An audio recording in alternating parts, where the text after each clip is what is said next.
Testing, testing, 1, 2, 3. Testing, testing, 1, 2, 3. Testing, 1, 2, 1, 2. Hey there, hi there, ho there. This is Ralphie's Jr., Arts Jr. Reality Check coming to you live over the internet through a series of tubes known as the boob tube of YouTube, bringing you another contribution to the clutter and the litter on the side of the information highway, information superhighway. This is another episode, another broadcast. Can there possibly be any way to stop it? Spleen Squeezins.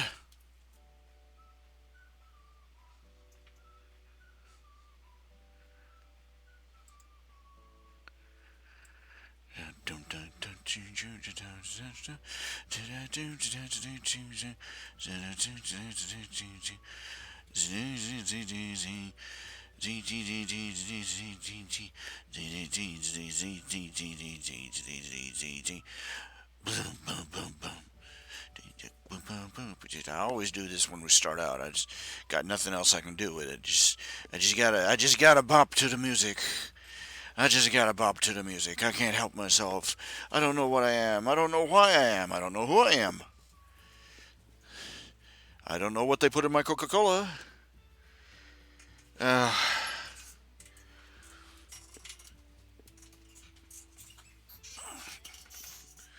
okay, it's a really unusual state of affairs. I haven't left my home in except to go to the emergency room.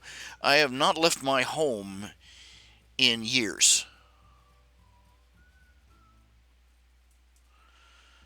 No, that's not actually thinking about it. That paints an incorrect image, because I had to go to the hospital, and then I had to spend several weeks in a care center, and so that's a terrible way to get out of the house. Let me tell you, I spent my vacation in hospice care. Yeah, that is basically what I did, and. Other people go to the beach. Other people go to like Fort Lauderdale or Disneyland or whatever. I went to uh, a long term care center because of my legs.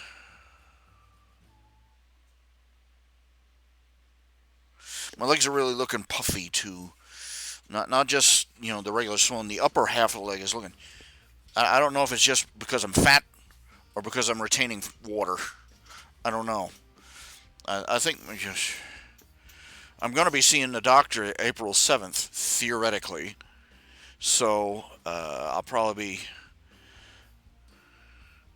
talking to him about that. I'm worried he's going to end up, I don't know what he's going to say. That's assuming I can get there. I have to put in a special request for wheelchair accessible transportation, because even though I don't use a wheelchair accessible vehicle is about the only thing that I am liable to be able to get in.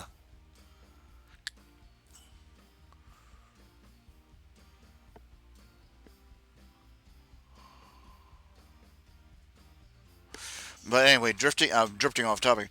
It's just really peculiar. I've noticed that as time has gone by, and ever since the whole Wuhan virus thing got started, I'm feeling cabin fever.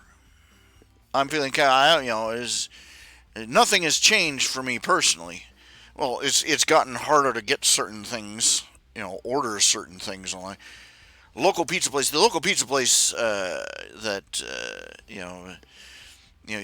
getting stuff delivered to your door. Now the guy has to drop it at your door and then knock and then run, and try and outrun the COVID virus. So I can come out and pick up my stuff. And one of is there's a little Smitty's pizza place just up the road from where I live, basically. And it is they have some interest. They have pizzas, they have subs, they have. I order from there a lot, in case you haven't guessed. And one of the things they have is that one of the things you can order, if you call it, is pints of Ben and Jerry's ice cream. And I'm like, every now and then I'll do that. I'm in the mood for chunky monkey, and they haven't gotten any ice cream in. They got the soft serve ice cream. The regular, you know, the frozen custard in a cup kind of stuff that they make with it.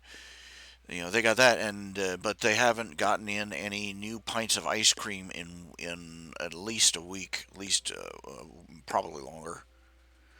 And it's really starting to drag, be a drag because it's becoming a routine for me.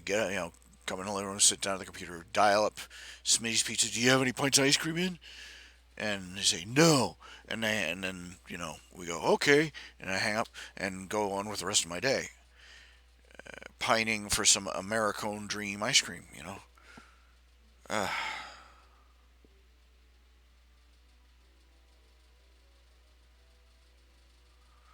but that's life. And the funny thing is that they got the soft serve ice cream. You go if you went to McDonald's, the ice cream machine's broken. Just you want to take the people that run McDonald's, the corporate executives. It's become a meme. Okay, your ice cream machines are crap. Replace them.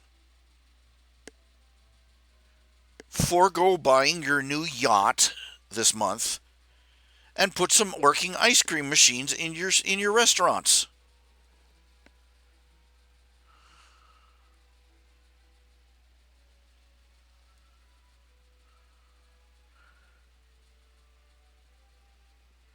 They can spend $1 million. They can spend $1 billion on an ad around football season, but they can't. They can't spend enough money to. They just can't dig in and make sure that the local restaurants have working equipment. Bozos. I'd hate working. I used to work at McDonald's years and years and years ago, and I'd hate working for them now.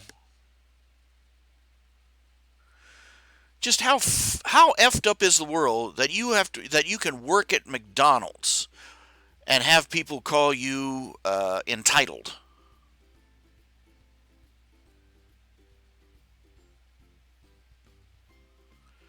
and people and boomers wonder why everybody hates them. Am I a slave to the rhythm? No, and I have never seen Owl House either. I've heard of the Owl House, but only that it's supposed to be about some girl, just girl who discovers witches and magic are real, something like that. Real leap of creativity there in the era of Harry Potter. The only news I've been picking up on has been clownfish TV, and their broadcasting. It's Neon and Geeky Sparkles. They're a married couple. They used to work in the comic book industry. They used to work for Disney, and they sort of got an inside track on a lot of the news about the entertainment industry, at least from that end of it. And let's just say they've not had much good news to report lately. And just looking at what they have to say about the entertainment industry and what they've heard from the inside and everything else, and 2020 is going to be I'm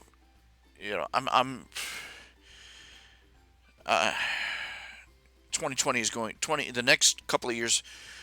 2020 is going to be a very, very hard year. And I don't think that the next couple of years after that are going to be, they're going to be even worse. Because, like, our government is basically shut down most of our economy and has declared it is going to be shut down for at least 2 months. And I've been saying this for years. Nobody listens to me. What do I know? I am so tired of having to point out. See, I told you so. I was right again. Nothing more dismal than being a pessimist and always being right. And nobody listens to you. Nobody learns from you. I'm frickin' Cassandra with a beard, okay?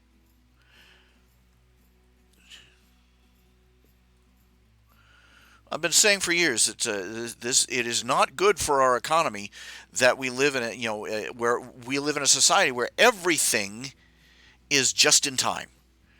Every store, every restaurant, every company gets what they need just for that day or so, just for the next 24 hours, delivered just in time.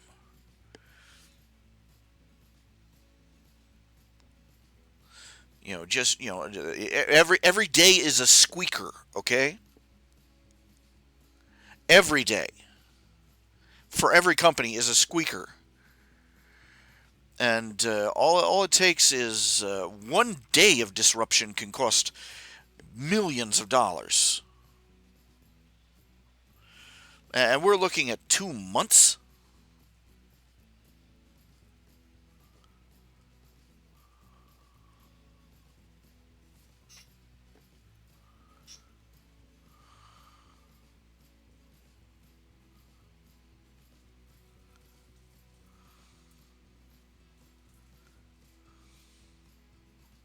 It's very bad. It's very bad. Uh, you, you, uh,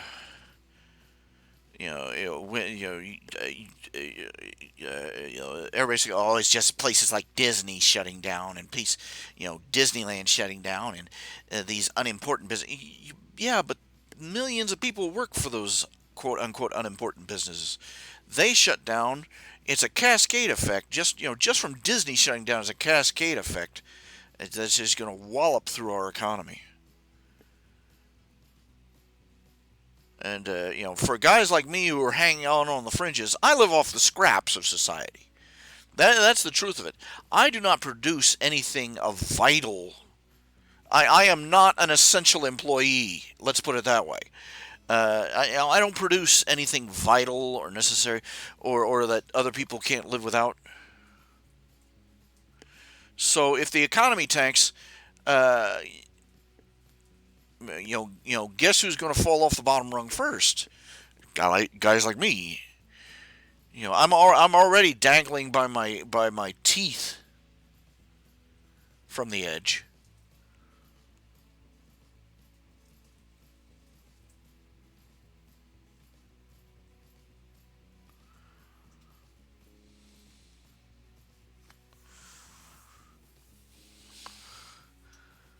And suddenly people decide we're going to put off getting any little greeting card commissions or anything like that for any art commission. We're just going to have to trim back on discretionary spending.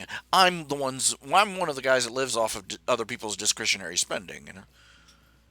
And it's like boom, and it's got me scared. It's seriously got me scared. And I took a big leap of faith about a week ago, and that faith is being, that choice. I won't say anything more about it, but the choice I made required me to forego what could have eventually become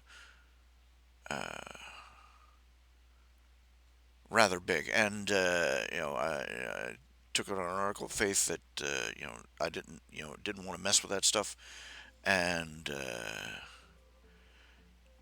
you know faith before God, and just as I yank it, all down, boom, here comes, hooray, hooray, here comes the coronavirus parade.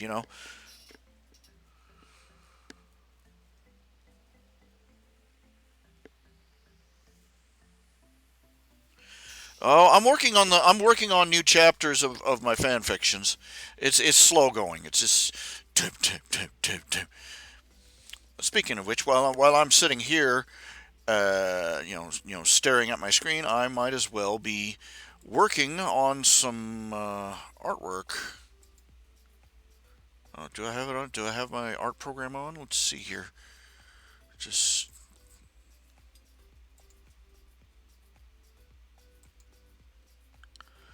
Ah, here we go. Turn that on.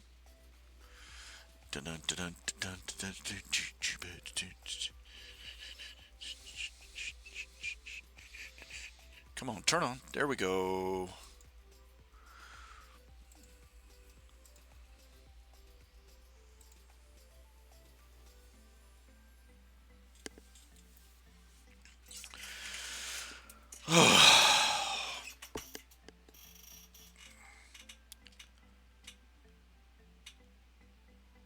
Let's see. Now,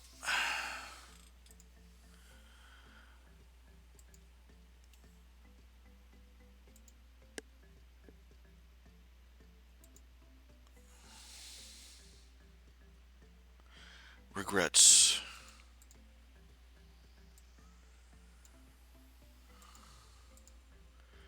I do not. I didn't.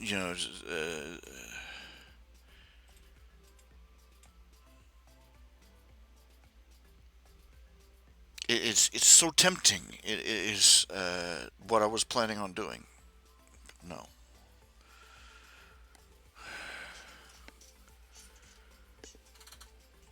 I gotta hold out.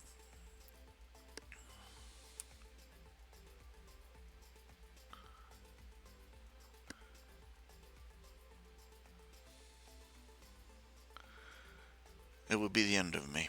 Okay, it's okay. Let's see here. Working on something. I just trying to decide what settings to use, whether to do straight, strict line or paintbrush line.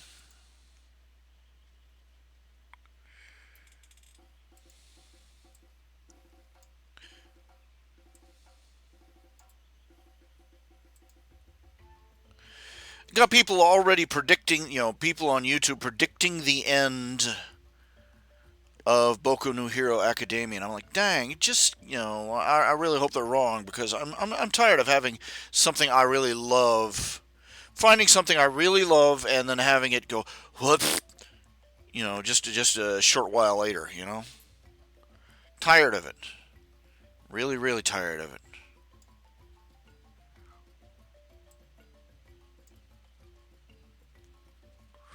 Nothing good lasts. I'm tired of nothing good lasting.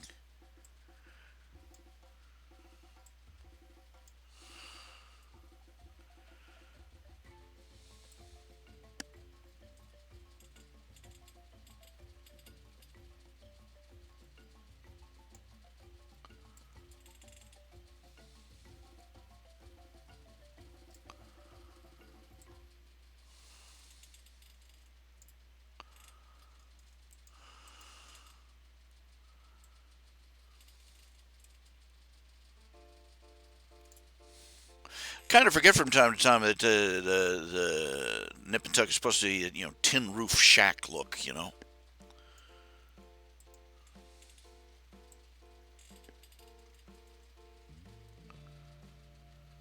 Kind of wish I had a tin roof. Hold up better than a damn tar paper. What a-hole came up with it, let's make tar paper shingles. Those will last forever. And within a month you got a leak. Jackasses. A solid sheet. You can't tell me a solid sheet of tin wouldn't do better. I can't imagine how much it would cost. No way to guesstimate. No one to call and ask how much it would cost to roll a sheet of tin over the top of this trailer and just nail it down. I'd have probably if I had it done, people would be screaming bloody murder. There, you can't do it that way. That's not doing it properly. And I'm like, keeping the rain from leaking through my roof is more important than doing it right. The proper quote unquote way.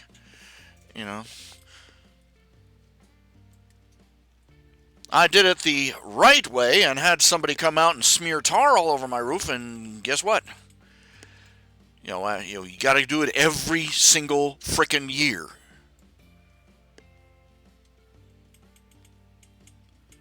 Look, I haven't been able to afford to do a proper repair in this house ever. My current water heater is a gift from my father's church. I have no idea how long water heaters last. I have no idea how long the structure, the flooring underneath the water heater is going to last. This most of my floor is covered up with patches of I've just thrown down plywood panels over the holes because I can't afford to fix it. I do not have I am not physically capable of fixing it myself. I do not have the know-how to fix it right myself, and I cannot afford to hire somebody to come in and fix it for me either. And am I bitter? Yeah, just a little.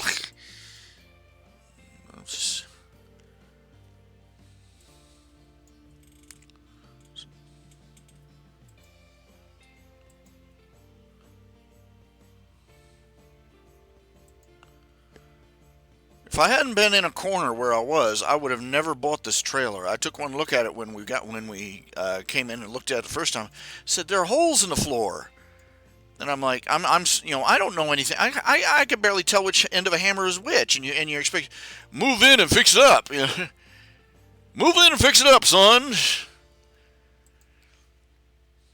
Doesn't matter. I never taught you how to repair anything. You have my genes, therefore you'll transmit it like you'll transmit the knowledge like one for all. I don't know.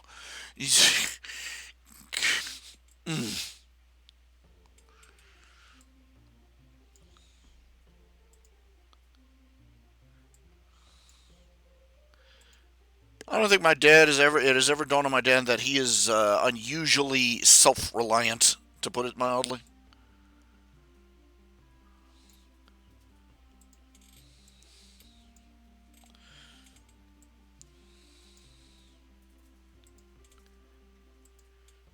I don't think he really realizes just how I don't think he realizes that how much he overestimates his own capacities either. For lack of a better way of putting it, I mean this man is my father. Let's see. In addition to being he's what do they call a man for all seasons, I suppose. He knows how to play. He's a pastor. He's got a doctorate in theology. He knows how to play several musical instruments: violin, guitar, mandolin, keyboard, anything with a keyboard, man. And he's composed a few songs. Nothing flashy. Just little tune, but it's more than I could do in a million years. He spent his whole life repairing everything himself, even if he didn't have the tools with it to do it right. He managed to pull it off. He's done everything from roofing to plumbing to automotive repair, electronics. Mister Fix It himself. Hated watching TV with him because he was forever, "Here, let me adjust the picture," and we miss the entire dang show because he's behind the TV set trying to bring in, like 1 billionth of a percentage in improvement. How's that look? It looks like crap, Dad. Sit down.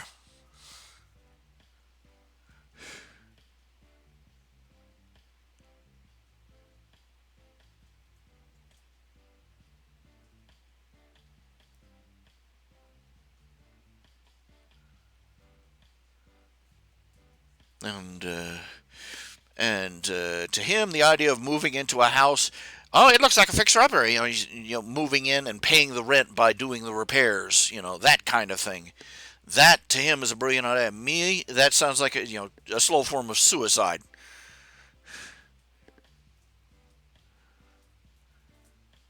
And he saw this trailer, and he wanted, he and Mom wanted me out of the house, and they talked me into it, to put it mildly. We had neighbors, we had neighbors that had at the same time we had neighbors that had a trailer, that was for sale. It would have taken me a couple of paychecks, but at the time I had my van was running, and it has a trailer hitch, and I could have hooked it up, hauled off, had a place to live in. But my mom heard that I wanted to move into live in a trailer, and she just you know flipped out. She threw a fit, and she threw a fit at Dad, and Dad had to come around. Well, it's your decision, son, but your mother. Well, you know how those discussions go. And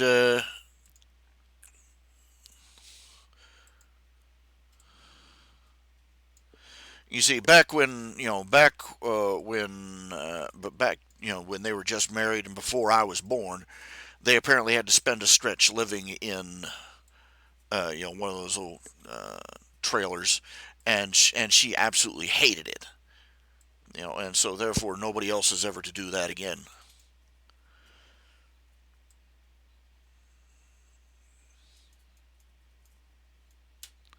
The screaming thing is that that was originally their plan.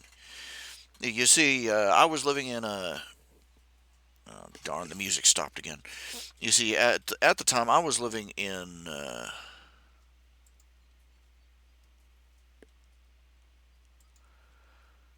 South Charleston.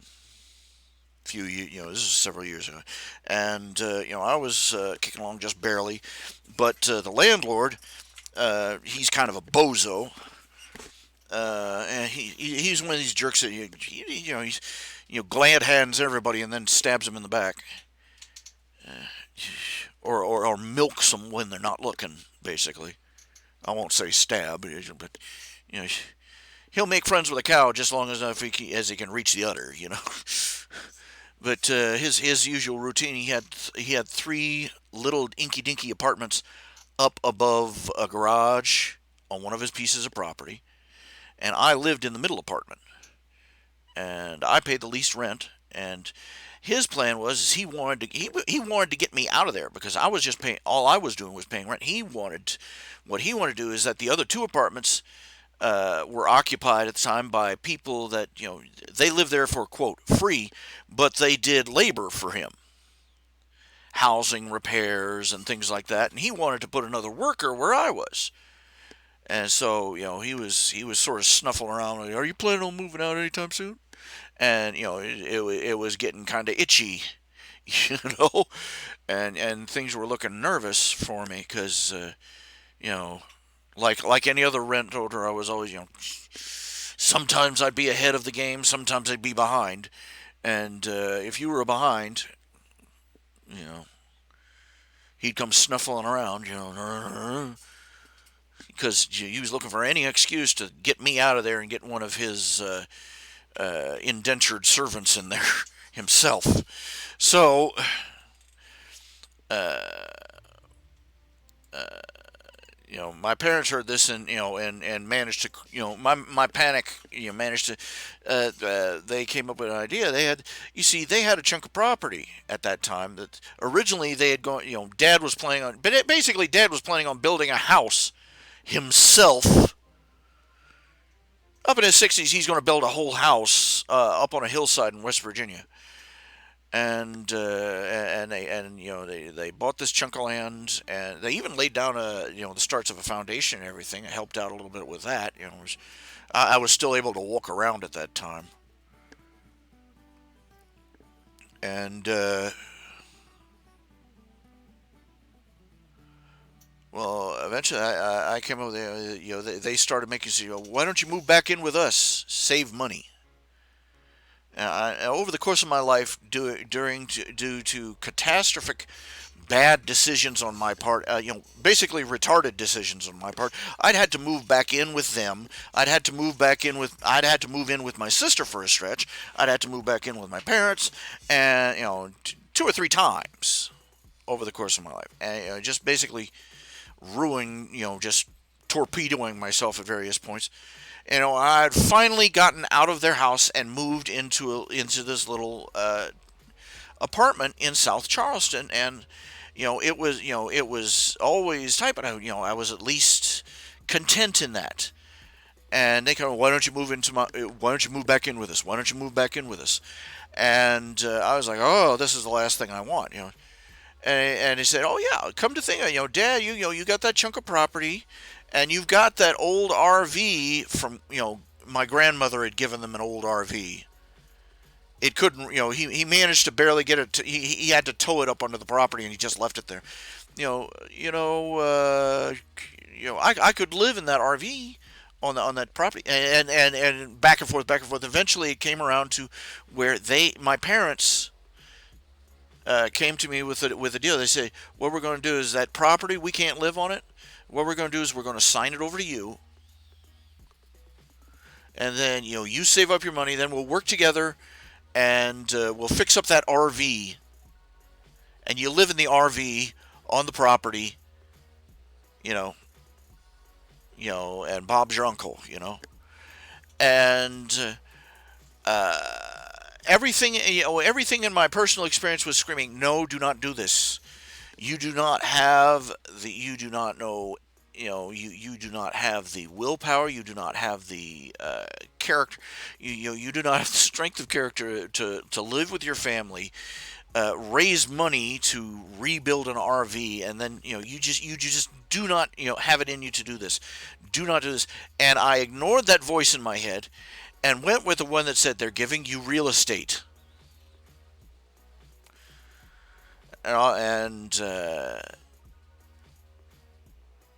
I talk, they think it's a good idea.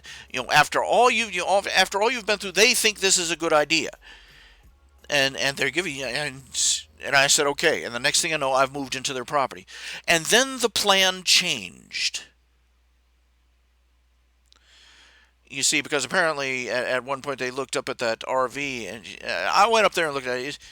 Let's put it this way: I couldn't fit through the back sideways now.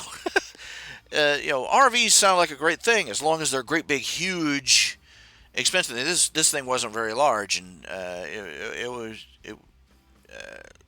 oi, uh, and and they said, here's the idea: instead of saving up money to fix up that old RV, that crappy old RV, let's you save up your money, and we'll build a little cabin. We've already got the foundation laid down for a house. We'll put up a little cabin up there. How's that sound? And I'm like, I'm making nothing over nothing at that time, through the internet and business, and I'm like, well, I've already moved into your house. You're sort of calling the shots here.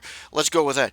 And every time we talked about the plan got bigger and bigger and bigger until we're they're talking about how by some miracle I'm going to save up thousands and thousands and thousands of dollars, and we're going to rebuild Walton's Mountain out there in West.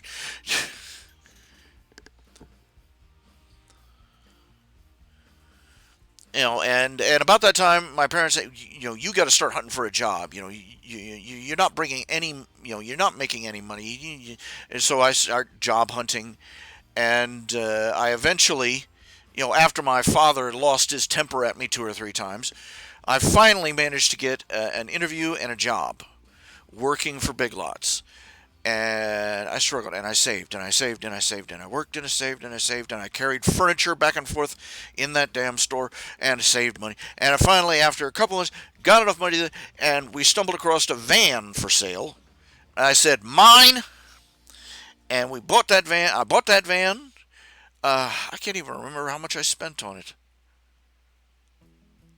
I keep thinking either $600 or $1,600. I'm not sure which. But that van is still parked out there on my property right now. Right, I can look out the window and look at it. It's. I don't. I'm afraid it's never going to move again. But I love that old thing.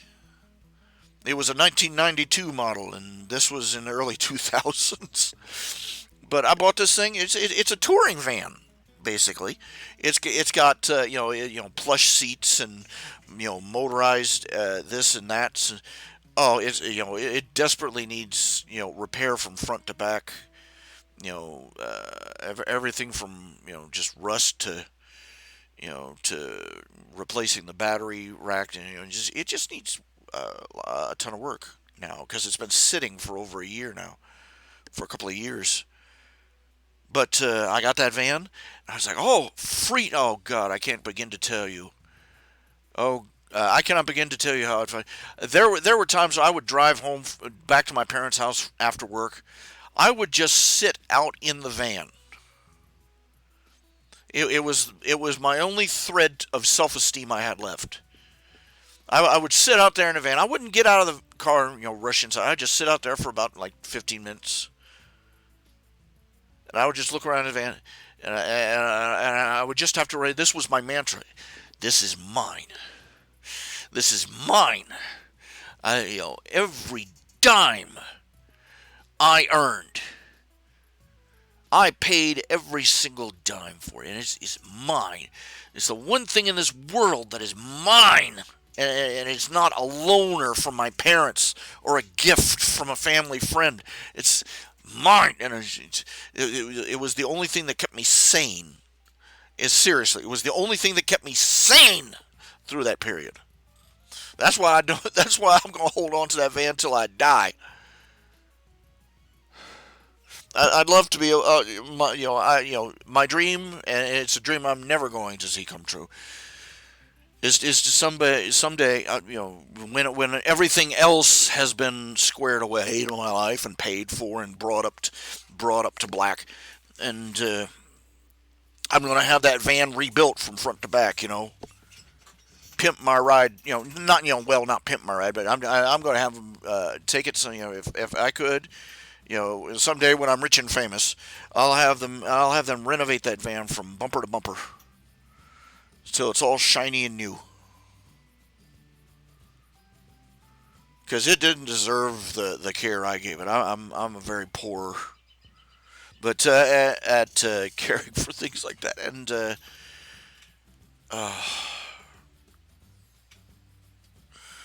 and finally, now going back to the plan. Remember, the plan was originally I was going to move out I was going to live in an RV on a dirt lot up in the hills of West Virginia, out in the boonies. That was the plan to make things, easier. This was supposed to help me out. That was the plan. Remember, this was the plan my parents came up with and suggested to me. And I'm looking around, and I've just bought this van, and I'm feeling great. And I look over, and our next door neighbors, our neighbors just down the block, rather, they had a lovely little camper, a trailer, a four-wheel trailer that it was about inside. It was about the size of the apartment I had left. Actually a bit larger. And I looked at it and said, "Oh, perfect." And they were selling it for like $500-$600. And I was like, "Perfect! 2 or 3 more paychecks from Big Lots, and I could afford this." And I came to and I told my dad, forget Billy. We can go with the original plan. I can haul this trailer up there and live on the property. And finally square everything away. And my mom heard it. Like I said, my mom heard about it, and she freaked, and she threw a fit at Dad, and told him to stop me. And he chipped away at me until I finally gave up. And then what do? They go out. One of the church members, his daughter. Well, let's be honest. She's something of a black sheep of the family. Was moving out of this mobile home and was moving to Columbus, and they wanted to sell the property. They wanted to sell this trailer for $3,000. Sounds nice, doesn't it? $3,000 for a double wide trailer. I think it's a double wide. Oh, double wide compared to what? I don't know. But but the thing of it is $3,000, which is next to nothing for anybody else. But which would I looked at it and I said, "Oh no, no, no, no, no, no, no," because the first thing out of my mouth is, "I'll co-sign a loan for it." I was like, Dad, no, no, no, no, no, because now I'm going to be borrowing. They've already given me this property, and it ended up sitting there doing nothing, and now you're going to go into you're going to risk your credit rating on getting me a loan with the bank. I'm like, no, no, no, no. And he said yes, yes, yes, yes, yes, and he didn't quit until he got it.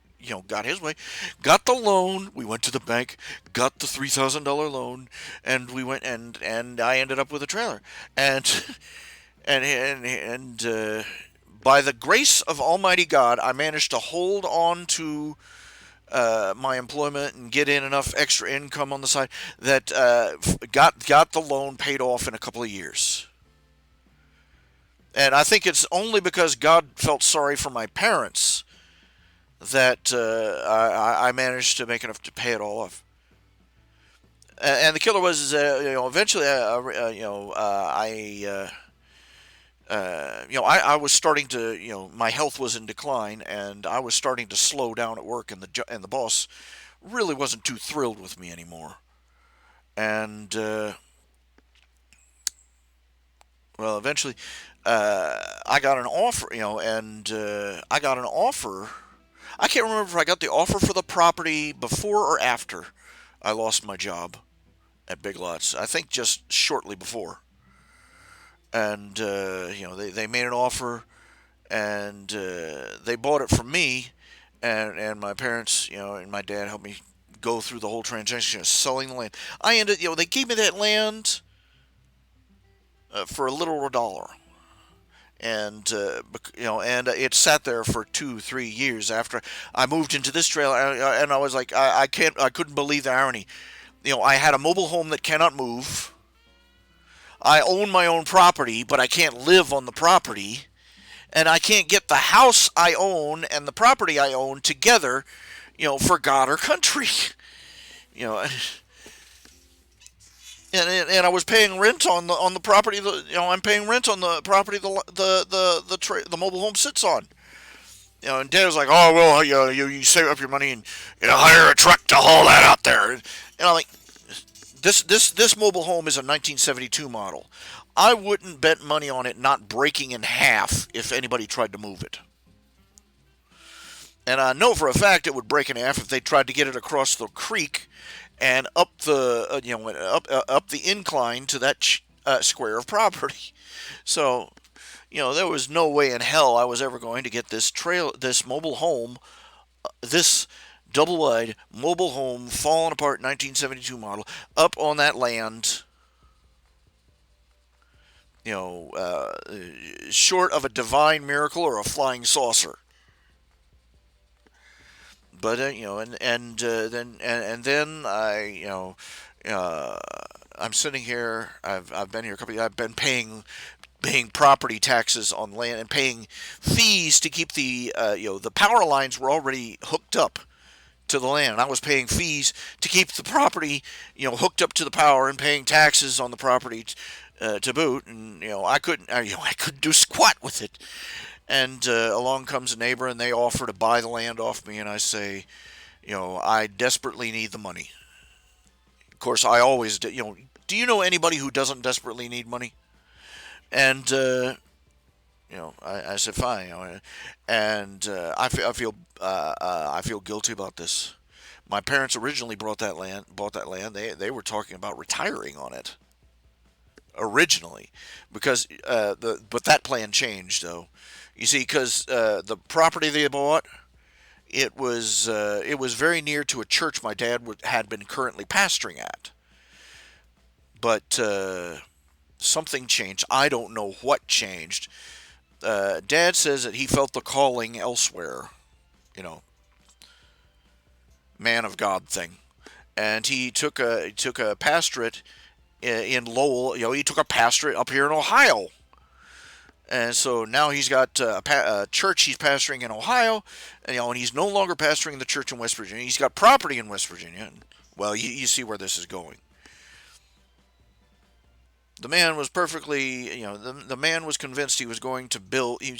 I don't know. I think he's still convinced, from the age of I don't know. I think when he was a kid, he owned one of those Davy Crockett raccoon hats, and it infected him or something.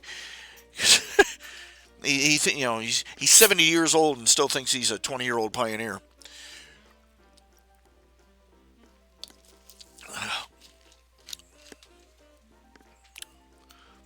That I ended up selling the land. Now here I am.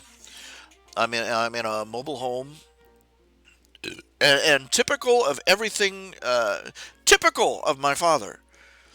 This trailer isn't in a city. It's out on the outskirts of a city.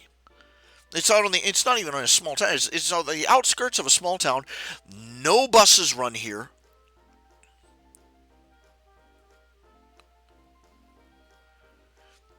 Nobody delivers out in this area either.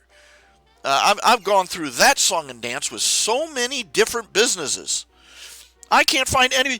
Even the Chinese restaurants won't deliver out here. Do you know how effed up that is? I call up the Chinese restaurant. Excuse me, I'd like to have some Chinese food. I'm just dying for some Chinese food. Do you guys deliver? Oh no, we don't deliver. Clack.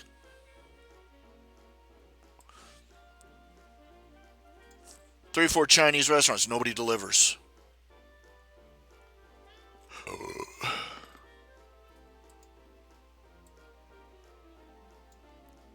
And companies whose franchises have delivery service all over. It's only fairly recent that the local Little Caesars just started delivering again, and the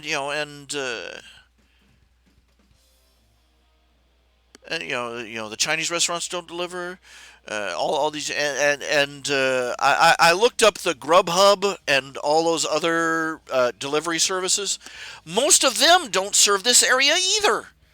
And the one that does, let's put it this way, I checked with them. I actually tried to use them once. All I wanted was an order of General Tso's chicken uh, from the local Chinese restaurant. It was going to cost me $50 for an order of General Tso's chicken. And I'm like, good, that's insane. That's barking mad. And I'm thinking of all these people out there in the big city that is there some sort of mental retardation requirement to be a young upwardly mobile person in the big city?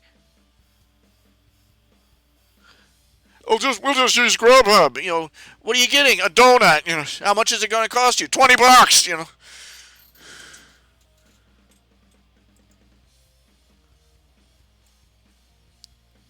I haven't tasted Kentucky Fried Chicken in years.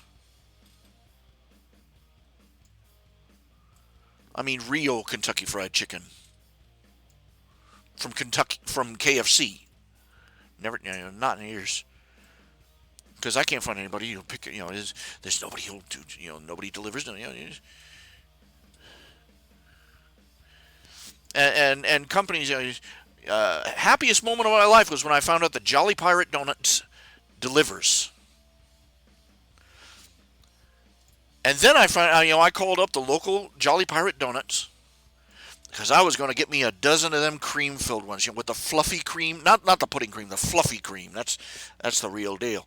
And I call them up and I say, "Oh, I heard the Jolly Pirate Donuts delivers," and I say, "Yes, Jolly Pirate does delivers," and like a chorus of angels, "Hallelujah!" And then she said, "But we don't do that at this location."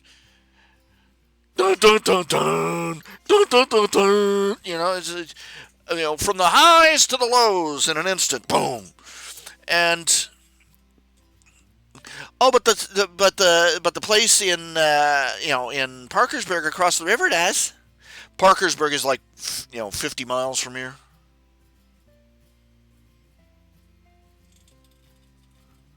It's like, you evil.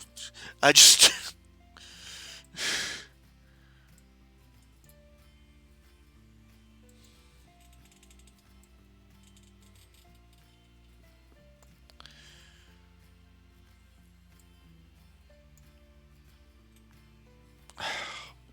and, and And Kroger's and Walmart and everybody are all bragging, in the in the nationwide news, we now have a delivery. We now have delivery service. We now have curbside service. Except here, they don't have it here. I told you, there's a little Warren's IGA. The Warren's IGA is, if it weren't for them, I wouldn't be able to get groceries because I can't fit in a taxi anymore. And anyway, for a stretch there, I was having to hire a taxi just to go out to Walmart so I could shop for groceries. But now I can't even fit in a taxi anymore. I can't even fit in a taxi van anymore. I barely fit in an ambulance. Well, I fit in an ambulance, but I don't fit on their gurneys. What is it with these people? Why is everything designed for as if we all weighed 98 pounds? We have an epidemic of obesity in this country. Let's design everything as if it was for munchkins. In Ethiopia.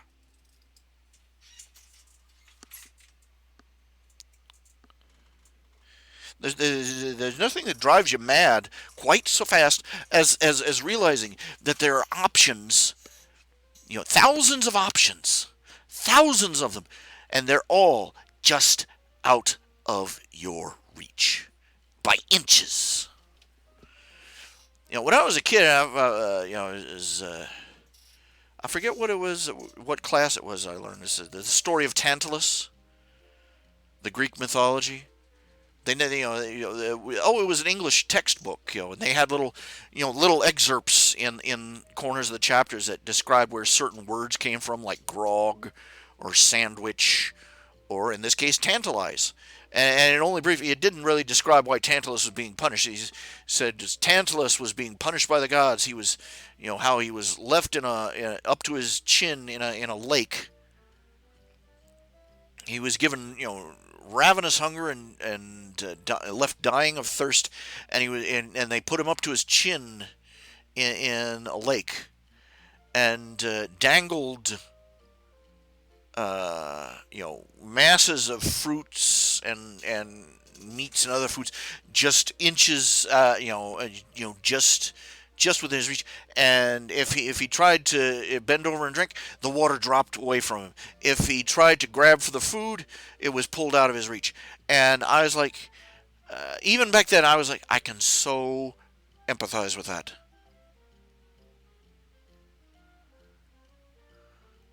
I can so relate with that. I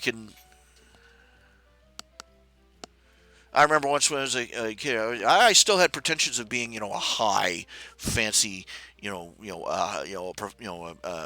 classic artist. I did a drawing once that had a raised fist clenched around a cluster of grapes. It was supposed to be Tantalus's hand finally getting Tantalus finally getting the upper hand, just sinking his fingers into the clusters of fruit that were dangling overhead.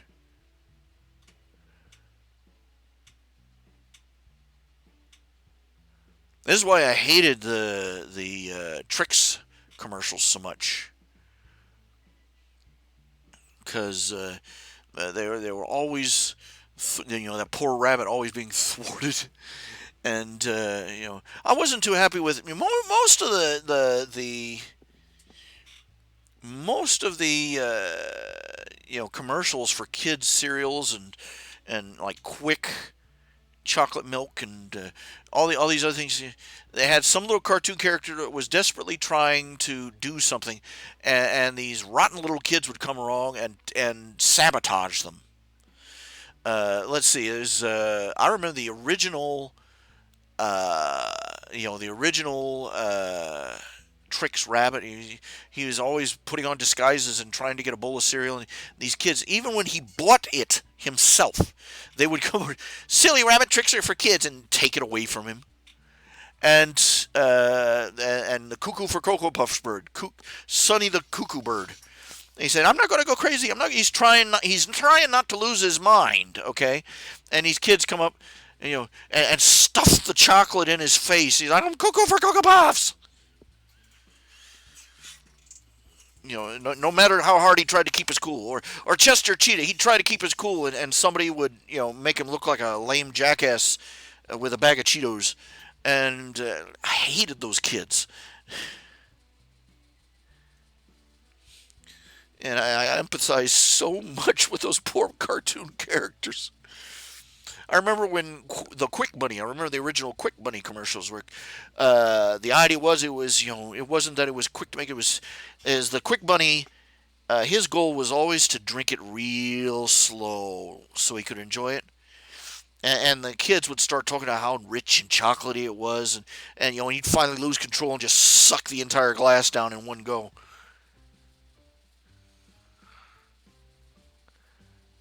I'm like, you horrible little children.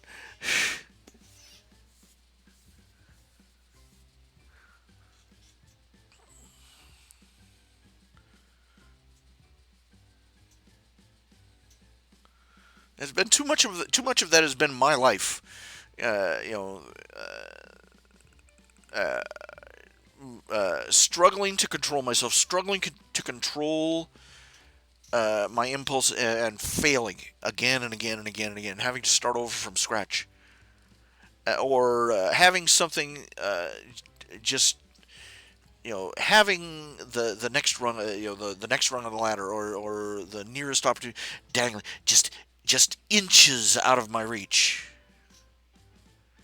It feels like my life in a nutshell sometimes. It's really, and like I said before, it's I had a really bad episode a couple of days ago when I was sitting here, I was contemplating my, staring at my navel, contemplating my stomach,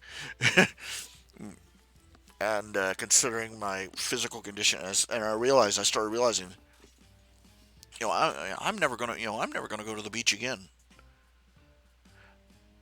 I'm never gonna walk in the sand, or go swimming in the water. I'm never gonna go to I'm never gonna be able to go to a public pool or anything like that. And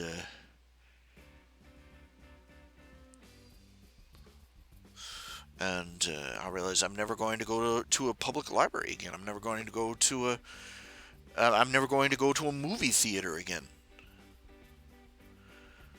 I'm never going to go out on the 4th of July, sit on the sit on the hood of my vehicle and watch the fireworks. I'm never, I'm never, I'm never going. I dreamed all my childhood of traveling around, seeing all the sight, seeing the, I wanted to see all. I don't care they're tourist traps. I want to see them anyway. I wanted to see Yosemite. I wanted to see Yellowstone. I wanted to see, Mount Rushmore and the Statue of Liberty, and I wanted to see castles in London. I wanted to see Loch Ness. I wanted to see Australia. I wasn't too particular about where in Australia. I just didn't know that much about it. It just seemed like a nifty place to go. At the least, the people spoke English. And I imagine going to Hawaii. And now I can't even imagine going to a grocery store down the street.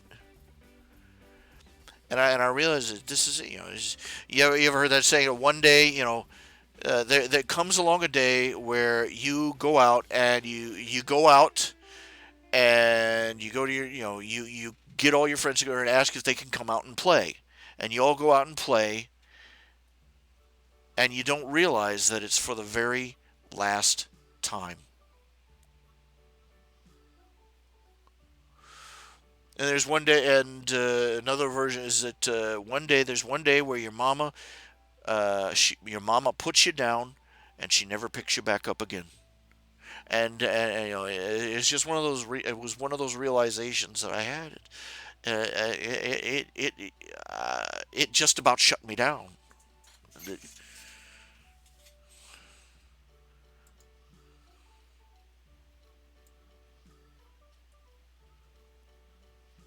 You don't die all at once. You don't. You do it in installments.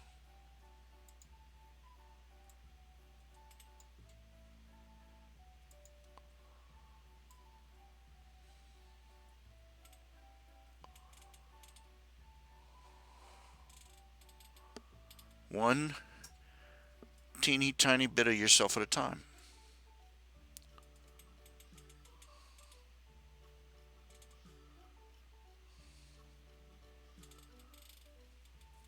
I'm particularly irritated with whoever came up with this saying, "Money can't buy you happiness."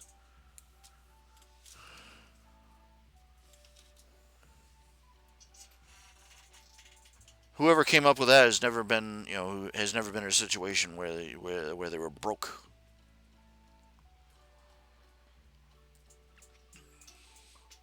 If money can't buy you happiness, I hate to break it to you, but anything if money can't buy you happiness, then why is happiness so expensive?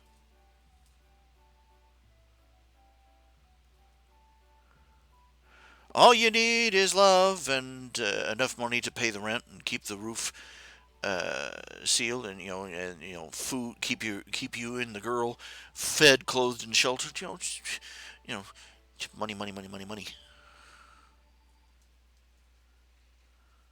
If you haven't got your health, you haven't got anything. If you haven't got thousands and thousands of dollars, you haven't got your health.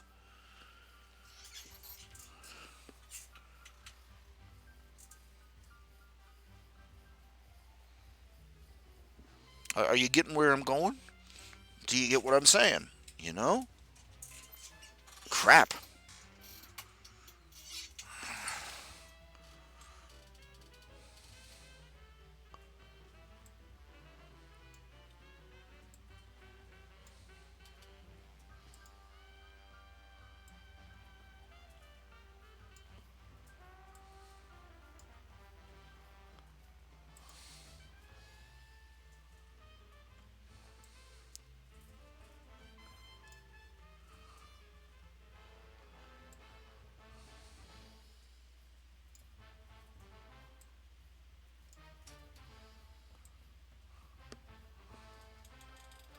Oh, a newborn baby makes happy, and you can't get that kind of happiness for any cost.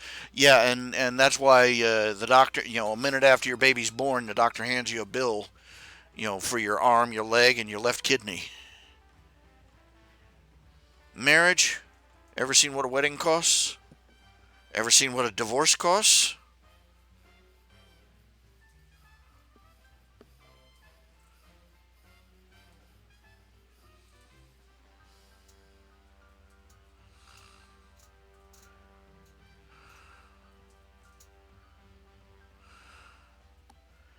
How on earth did the statement, money can't buy you? Why how on earth did anybody ever come up with money can't buy you happiness with a straight face? Or the best things in life are free.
I don't know. I don't see it.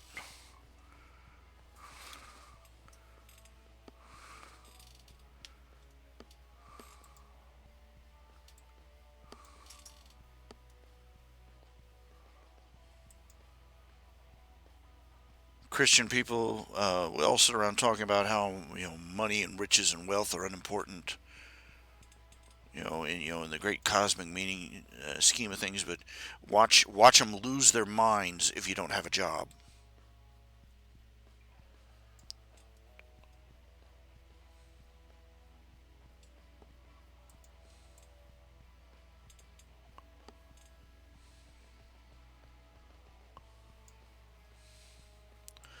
I'm dead serious. Just watch them utterly lose their minds.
They talk about how money isn't important.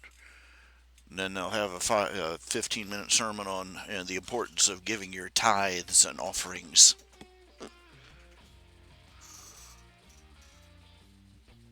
And anybody who questions the idea of the whole tithe doctrine, practically it's branded a heretic. I've read some stuff. Theologians say the whole tithe thing is highly questionable as a theological practice for the church. And they go through the history of how tithing is where you're supposed to give 10% off the top straight to the church or to Jesus, as they like to put it.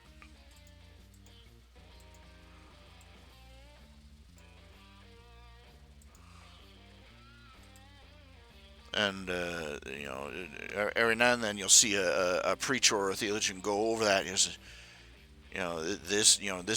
It'll go over the Bible texts that are used to justify it, and so on and so forth, and he'll say this just doesn't add up. This is off kilter.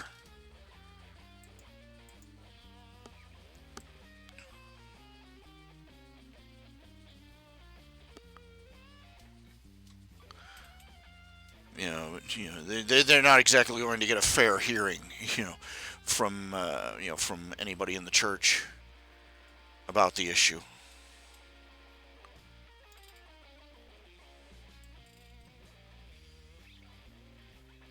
I haven't given tithes or offerings in ages. Usually because I haven't got anything at the moment.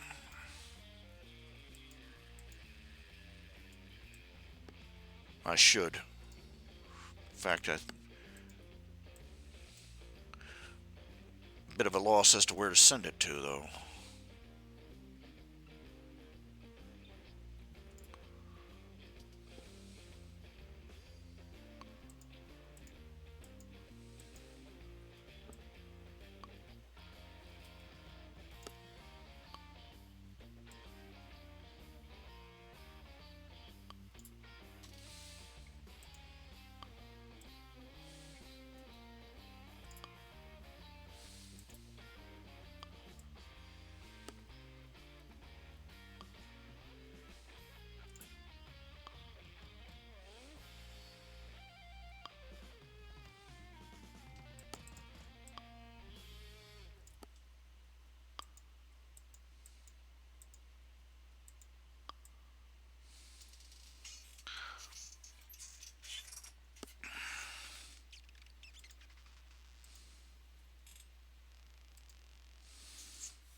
Have I ever thought about posting a IRL picture of my home and current conditions?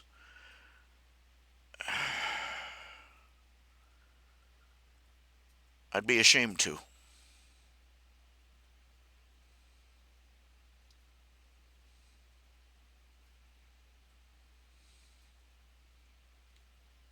I'd be ashamed to. So no, I'm not going to.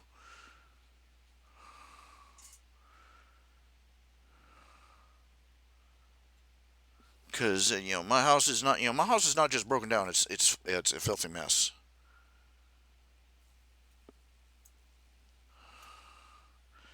I got boxes and bags of trash stacked up in my house. You know, just stuff strewn all over the place. It's a dump.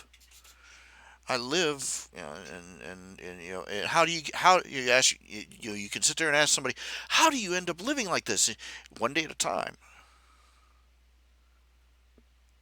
a little bit at a time, a little bit of neglect here, a little bit of laziness there, a little bit of uh, I'm too tired to do this now, and every day you're a little bit more tired.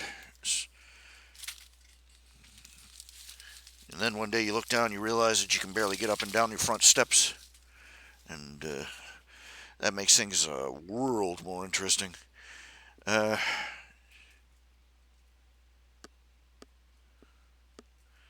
there was one time, it wasn't all that long ago, I hired a bunch of, I hired this cleanup crew to come in and just haul out all the trash and junk in my house. They did a bang up job. If I can remember where they are, if I can find their information again, I'll probably have to hire them again for a brief while there. I looked like I was on top of things. Oh, um,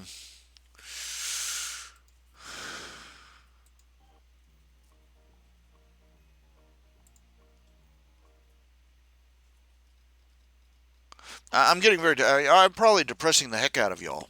I really am. I I hate it when I get like this. I hate it when I get like this.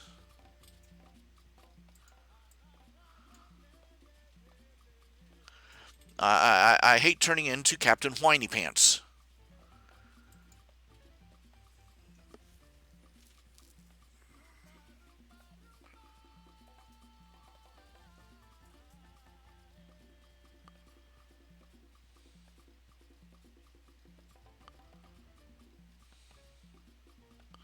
I don't like it, but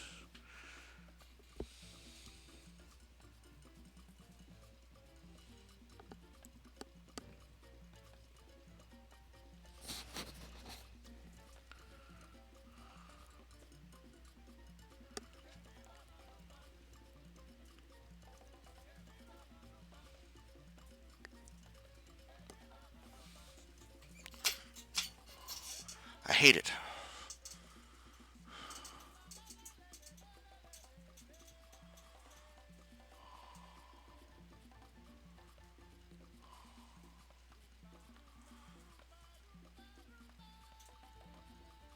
Pride, shame, guilt. Did I ever let everything get this far? Don't tempt me, please. Don't tempt me to do that, because the idea of whining and hoping people will throw fistfuls of money in my hat is no, no, no, no. The the one thing I wanted, the one thing I always wanted was to be self-reliant, and it never really happened. I've sort of reached the limit of no. I just don't know. I don't know how to put it.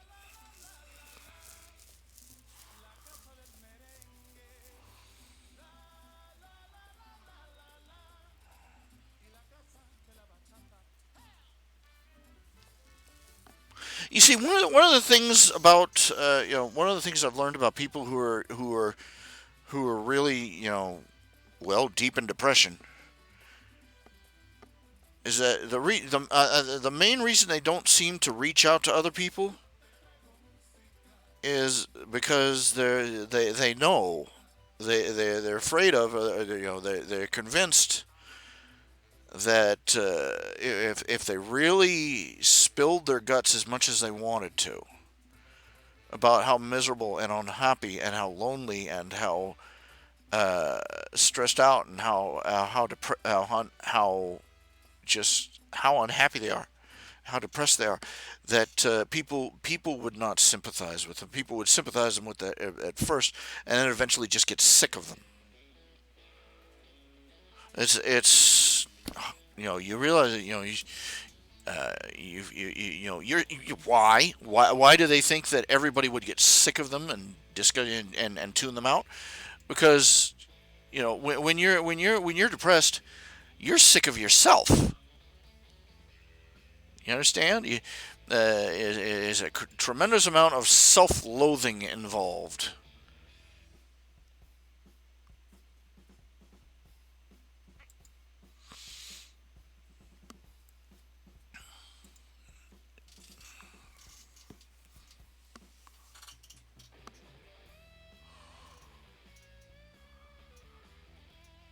And you get fed up and angry with people who are depressed. Like, snap out of it, pull yourself up by your bootstraps. Because that's and when you're depressed, you've been telling yourself that in the mirror every day.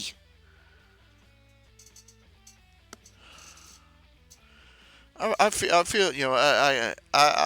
do that literally every day. I look at myself. You're gonna do some work, clean, do some household chore stuff, or sit down and work on something, and and and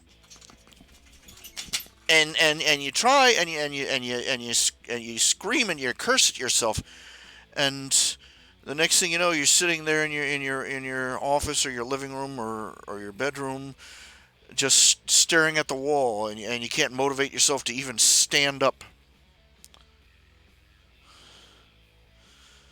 Even though you're cursing yourself inside your own head. That's what it means. Uh, I come from a family. My father's approach was would be the drill sergeant approach. He never had any patience with me whenever I was feeling down. I mean, there was one time, like I said, when a stretch where I was having to live with them. They were living on the church property out in Lincoln County. They had a trailer out back of the church, and we were all living in that trailer.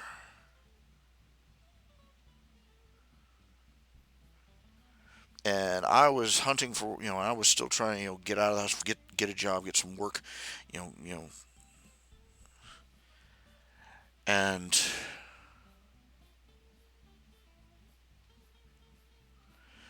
there were some days it just got to me. It just, you got to understand this church was out in the hills. Uh, the nearest business was a little gas mart that was about a 2 mile walk.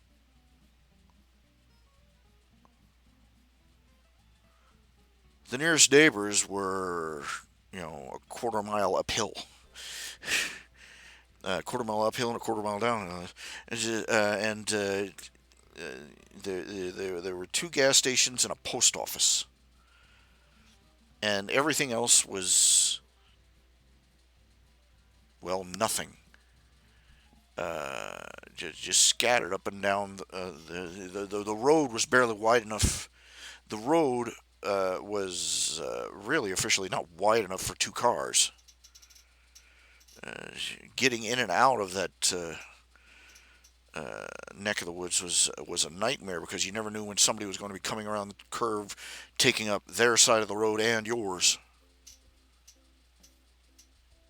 And there was, no jobs. There's nothing there. There's, maybe a couple of tobacco farms, but everything else was just people living in trailers and who commuted 50 miles to work. Another one of my dad's, tasty picks in where our family was supposed to live.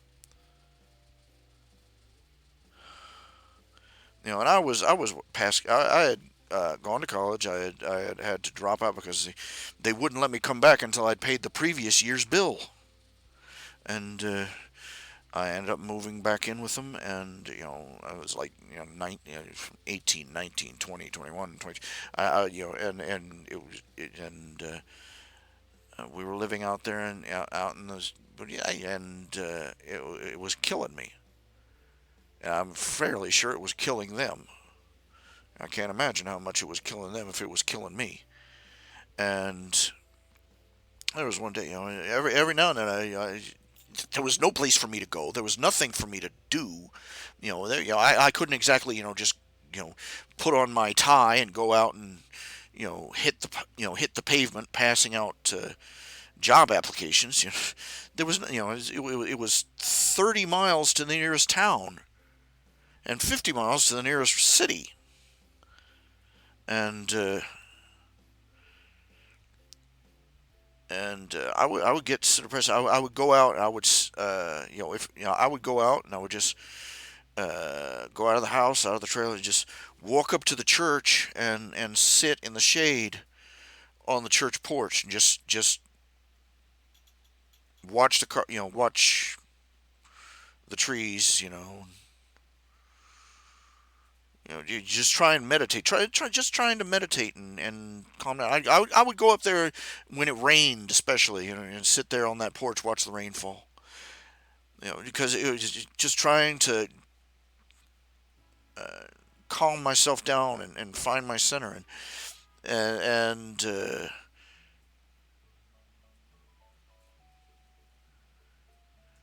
you know Dad found me up there when he just, oh, you're all wasting your time sitting up there doing nothing.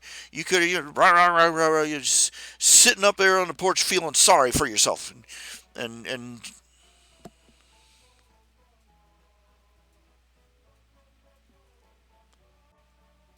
instead of getting out there doing something, what do you want me to do? Flap my arms like a birdie, cheap cheap, and fly off to the nearest city to find a job? You know,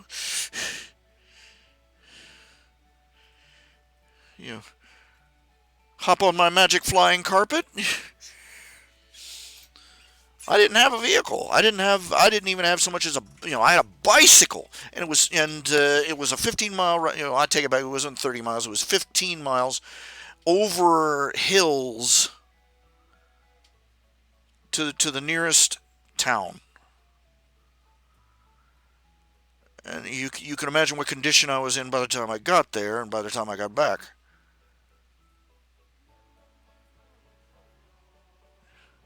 And him lambasting me for just taking an hour just to be at peace, sitting sitting in the quiet, out in the shade, watching the wind blow the leaves by, and and just it was never underlined to me more clearly that we couldn't be more, two more different people if we were from alternate planets. That he did not understand me and I did not understand him, and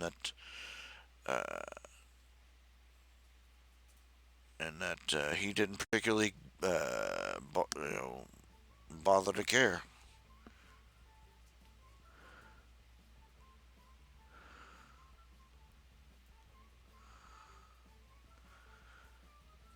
I couldn't even be allowed a moment's rest.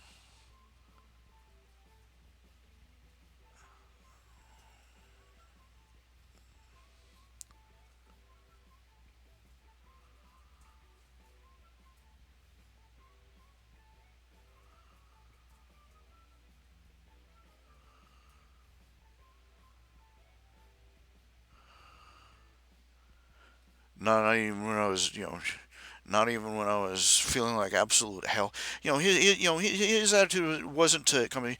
This man is supposed to be a pastor. You figure, a pastor would come in. What's wrong? What can I do? How can I help you? Is there something you need to talk about? Any of that would have been applicable.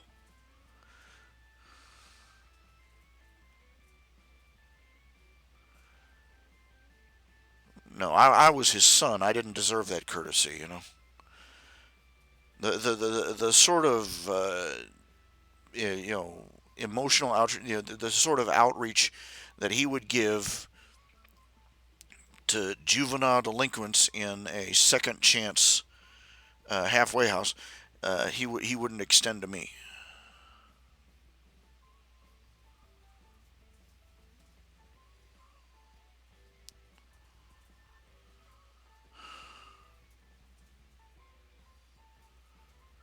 And I'm not allowed to talk about any of this. You realize, I'm not supposed to talk about this. Criticize my father for the things he did that hurt me when I was a kid. Because I'm not allowed to talk about it because all the things, all the sacrifices your father made for you.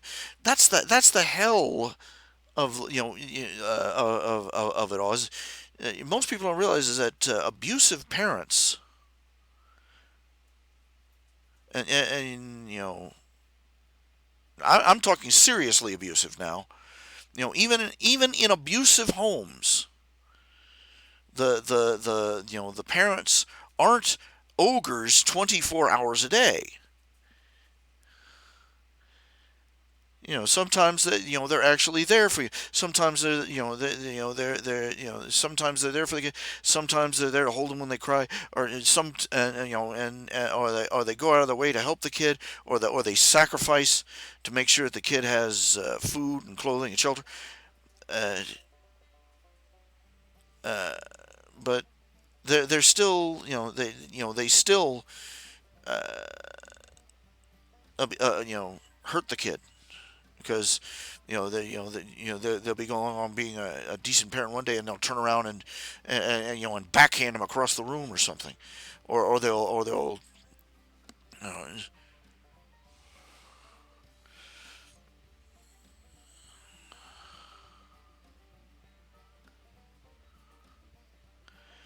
or they'll or they'll say something cruel and hateful and hurtful.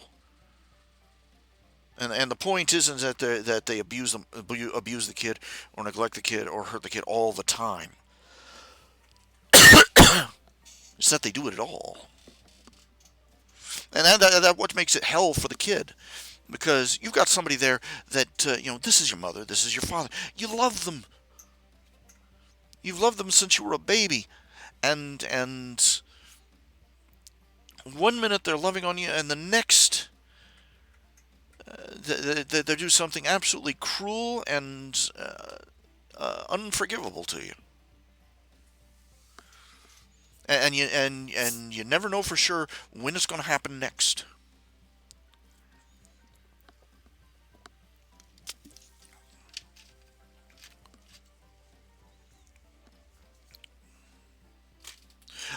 Even now, after all these years, I can't bring myself to really say. I can't bring myself to call my parents.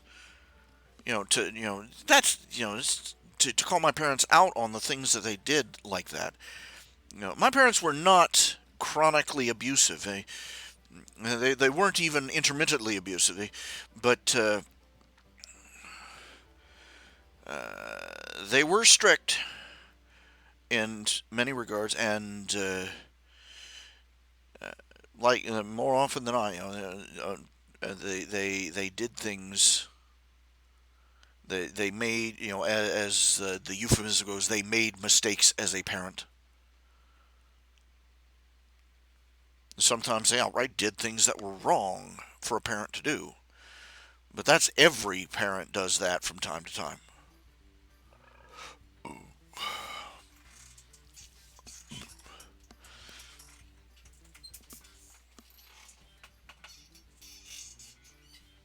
What I'm saying is that this is a small thing. What I'm talking about for me that happened to me is just small things, but truly abusive families. It's that a truly abusive family. That's that dynamic carried out to 11. If you follow what I'm saying,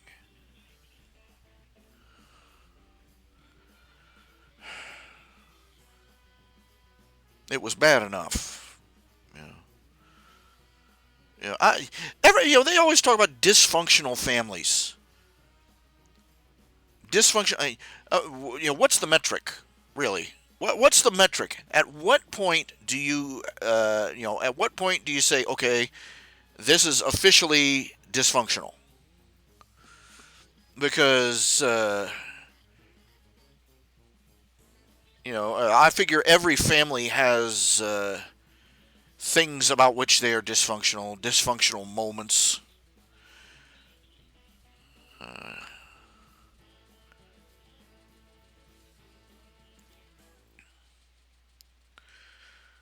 And, they were great parents, but there was this thing.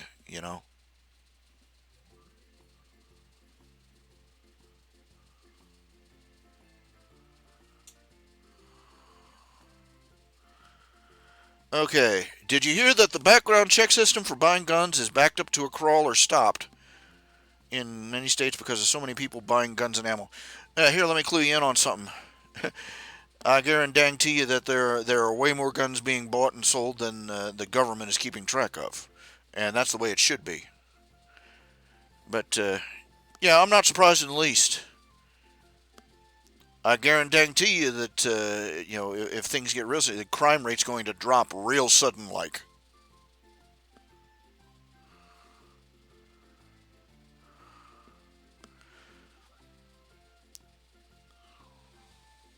There were, this goes all the way back to the New Orleans flooding. When the hurricane hit and then their levee gave way and New Orleans flooded. It makes it sound like a tidal wave tore through the city. I saw photographs taken by somebody who was in New Orleans when the during the entire thing. It took a week for the water to rise to the street he was on. New Orleans was not hit by a calamity, it was hit by idiots. Every other community, every other city along the coast managed to deal with itself, but New Orleans, everybody just sat around and waited for somebody to come save them. And those were the well-behaved ones. Everybody else went out and started looting. There were areas in New Orleans where they had a sign out that said, looters will be shot. And there'd be a guy sitting out there with a rifle in his lap. And what a surprise! Crime in those areas was non-existent.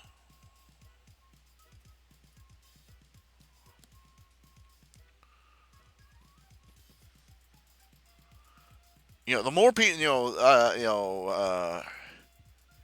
the more people in the United States who have firearms of their own, the better off the country's going to be in the long run. I just wish it wasn't the same panicking people that were out there buying toilet paper by the metric ton.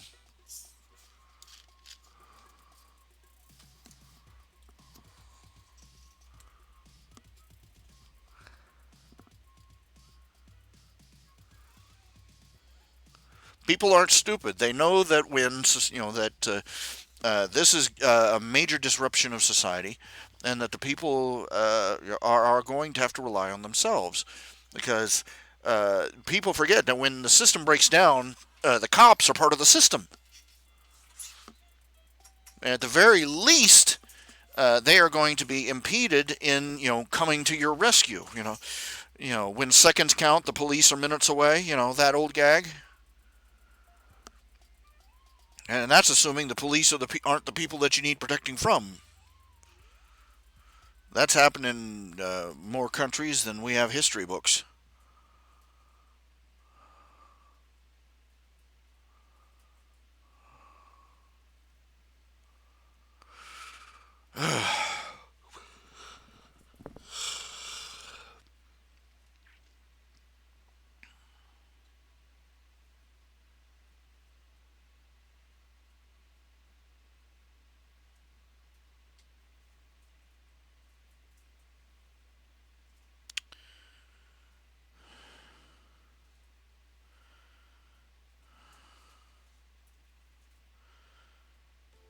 My parents were and are good people.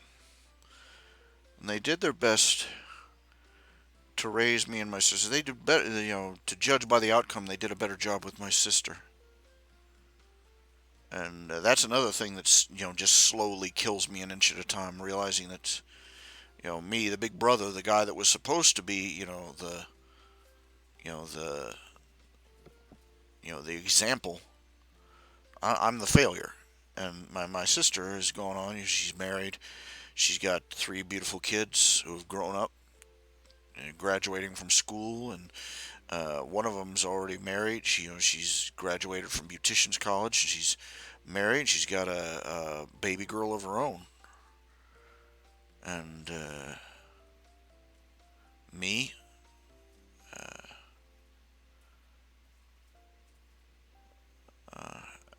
I'm just about the most godforsaken son of a gun you ever saw.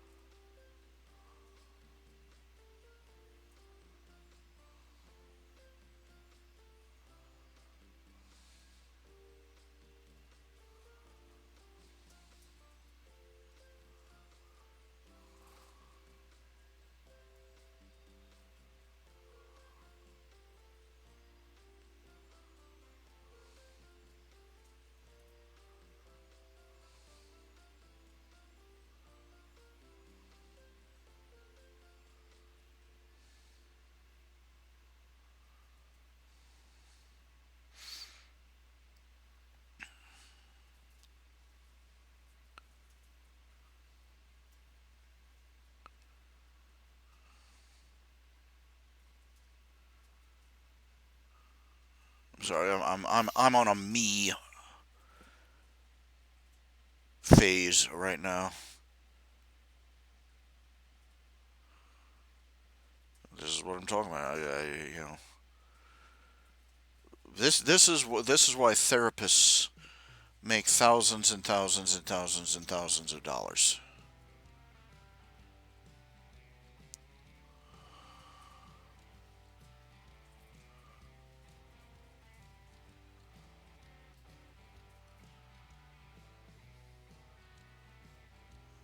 because they're paid that much money just to sit and listen. That's what people really want. They don't want answers. They don't want a rational conclusion or solution, or God forbid, a lecture about what they need to do with their lives to straighten themselves out. What they really want is somebody to sit there and make sympathetic noises and listen to everything they complain about.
I've pushed myself, and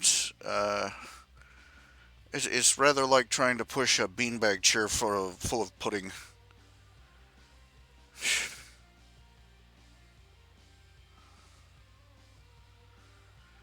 Eli and T-Mug, I really have no idea why anybody,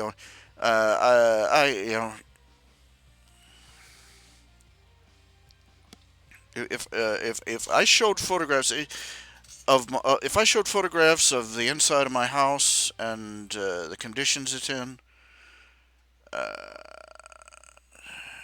it would be a blatant. On my part, if I did that, it would be on my part a blatant pity appeal.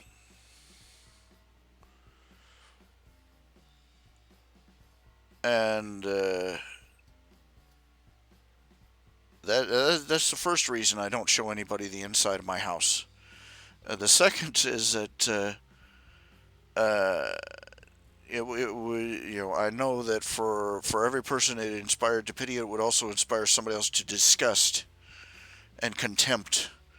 And I already have people that hold me in contempt enough for lots of reasons, and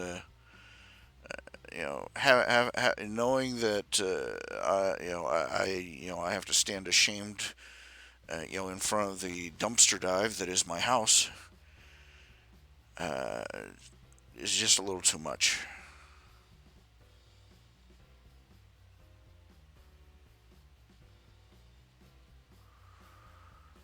Hmm.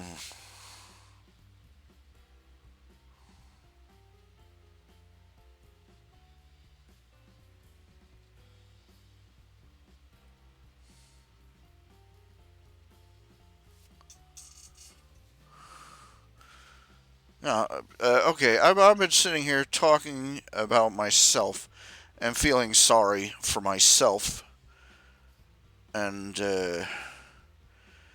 could we please? Okay, it's been an hour and 42 minutes mark. So could we please have a new topic? Could anybody? Okay, we got 5 people in channel. 5 people. Holy crap! Bad rushes here. Let's have a new topic. Okay, Russell Brandt. Am I still doing Tales of the Questor comic? Yes, I am. It's just very irregular and basically because I'm stumped. Trying to pick. Stumped for the mental images for how to portray the action that comes next, and really it's just you're sort of sitting there going, nah. It's just like a big old lump in my head. This is supposed to happen, and it's not happening. But I've got I've got like a scribble, half scribble of the next page, and I'm looking at that doesn't work, and I'm going that doesn't work either. So yeah, I will eventually, sometime between now and my funeral appointment, I'll get another page out or two. Okay.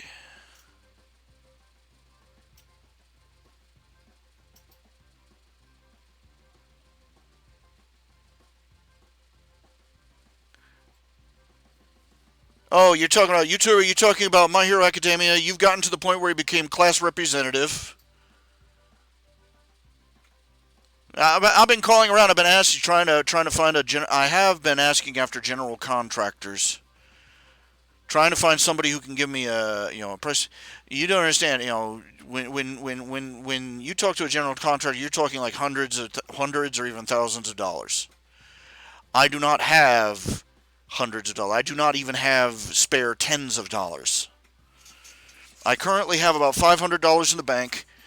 I have about thousands of dollars owed in back taxes and in thousands of dollars owed in back rent, and I'm holding on to that $500, waiting for the next month to cycle through, so I can send everybody this nice, fairly sizable payment, so that they stop frothing at the mouth at me. So no, Little Caesars. Oh, well, Little Caesars. The thing about Little Caesars, they have that they have the $5 pepperoni pizza. Boom, you go in, $5. They got the pepperoni pizza. Boom. They keep them stockpiled. And like, if you're hungry and then you're in a hurry and you're not particularly picky, you know.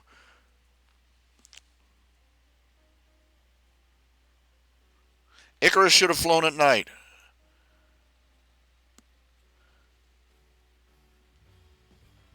Well, you don't want to blame Icarus for that. It was Daedalus's choice.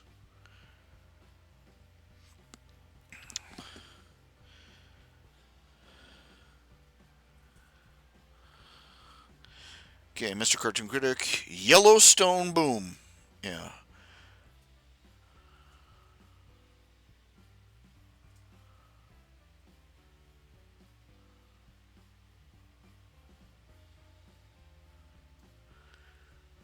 Books. Books. Do you mean books, fan fictions, or what? When you say books, I picture something in a library with a cover. I don't picture something on a fan forum with a header and some fan art stuck to the side. So, what about books? Eli and T Mug. Eli and T Mug, do you happen to have a YouTube show? Because the name Eli and T Mug keeps ringing a bell in the back of my head. I think I've seen them somewhere before.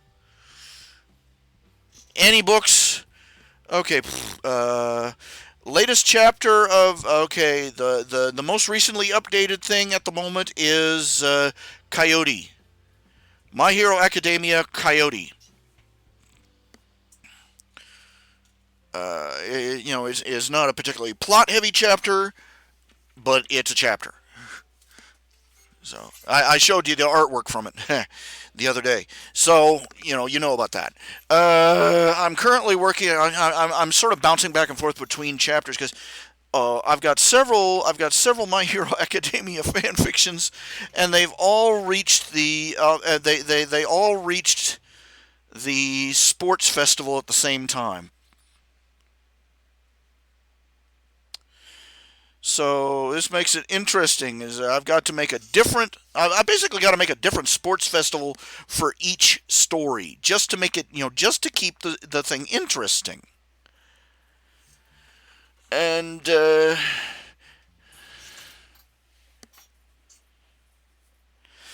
was tempted to kill off Shigaraki in one of the fan fictions, just to give myself a reason to have a completely different plot from that point on.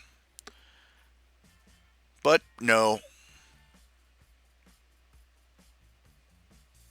not yet. But anyway, I had a rather unpleasant. I had something of an epiphany when I got up this morning.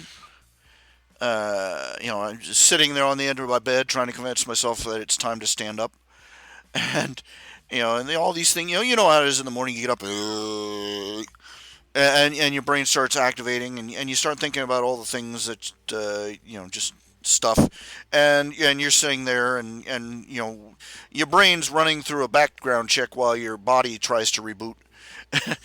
And well, it occurred to me that there was a much more, everybody talks about, the My Hero Academia, that the problem in their society is that superheroes have become celebrities, so on and so forth. But I realized that there was a much more fundamental problem in their society: their education. And where am I going with that? I like to point out this to you. Now, let me set you up the scenario here. Let me set you up the scenario.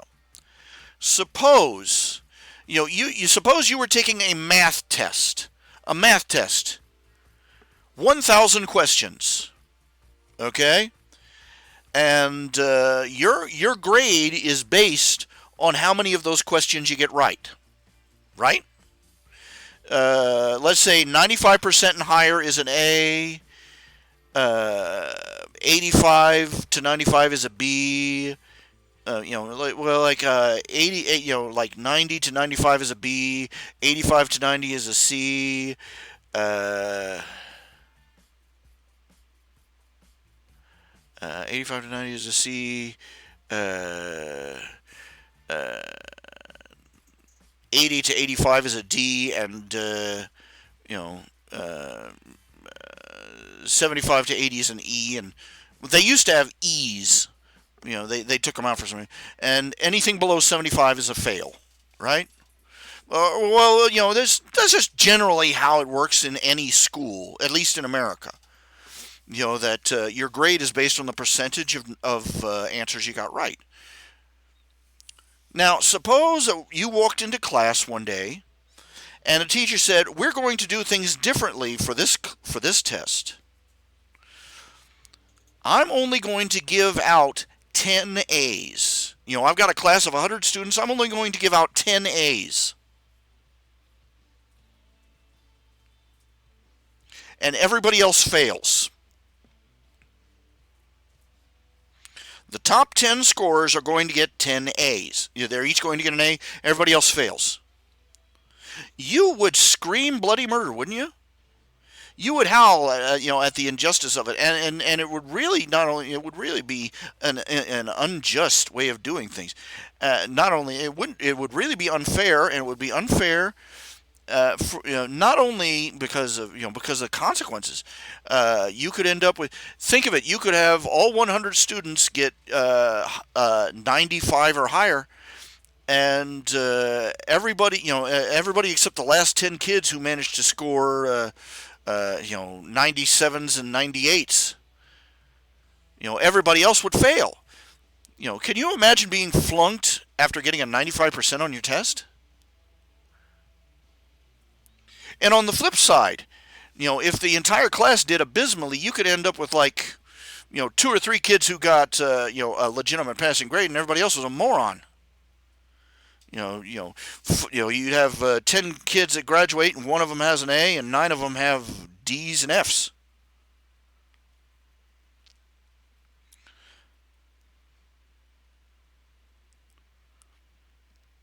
You see, the problem is that in My Hero Academia, all their ways of testing are conducted in this way.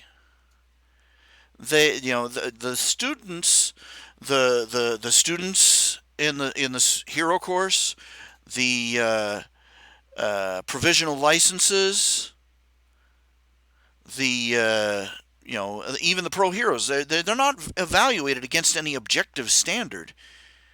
They're evaluated against each other. That's the problem. The admission exam, the admissions test, the admissions test, the quirk apprehension test, the provisional exam, so on and so forth. The only one that was remotely fair was the finals test they took, where it was them and another student against every student was evaluated on their individual merit, because each student had to beat a pro hero on the battlefield, as it were. Everything else made it a competition between the students for a limit. 100 students scrabbling for 10 brass rings.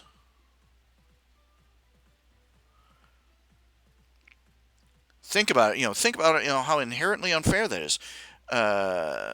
If they had, despite the fact that Izuku demonstrated, gave an incredible demonstration of heroics, of both heroics and sheer power. He punched out a skyscraper-sized robot to protect a girl who was in danger. And despite him doing that incredible, example of strength, one that literally showed that he was heads and shoulders above every other student there in terms of power, not to mention in terms of bravery, he would have been failed if they had stuck with their original, if they had stuck with their stated testing method, and their scoring method. He would have failed. And they would have ended up with 40 very inferior students.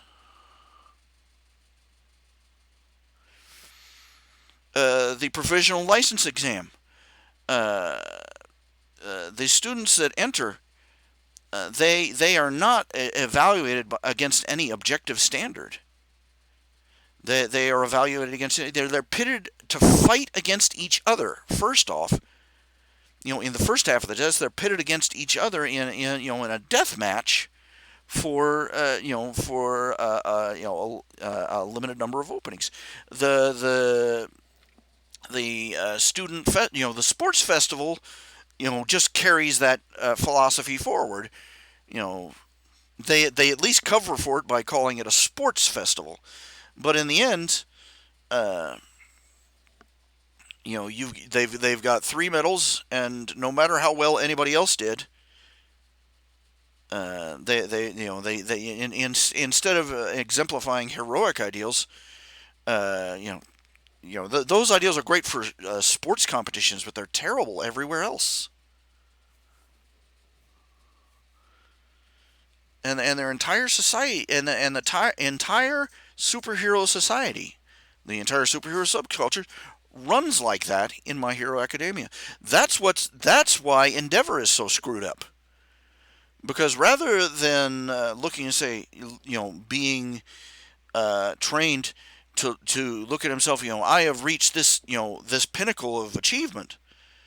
He has been trained ever since he was a boy to compare himself to his nearest competitor, to compare himself to All Might. And just the sheer power difference means he's always going to come up second. And it and it's wrecked Endeavor's life, and it ended up wrecking the lives of Endeavor's family, because he became obsessed with surpassing, not obsessed with improving himself. He's obsessed with supplanting his competition. Bakugo, same problem. From his perspective, heroes, you're only a hero if you win, because that's how it works in the system. You only get to become a student if you beat all the other students. You only get to stay in Aizawa's class if you managed to beat that one last kid. If the old joke, you don't have to outrun the bear, you just have to outrun your best friend.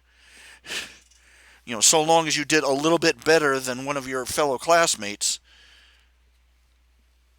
you get to stay in Aizawa's precious class. You get a pro license. You only get an opportunity to try for a pro license if you manage to beat three other students. You remember they had to do that dodgeball thing with those targets stuck to them. You had to nail three other targets. It basically means taking three other students out of the picture, or contributing to their downfall at least. In a real in a real educational system, it's what you call a zero sum game, where I can't win unless you lose. And that's Bakugo's problem, because from his perspective, he can't be a winner unless everybody else is a loser. That's why he's such a jerk.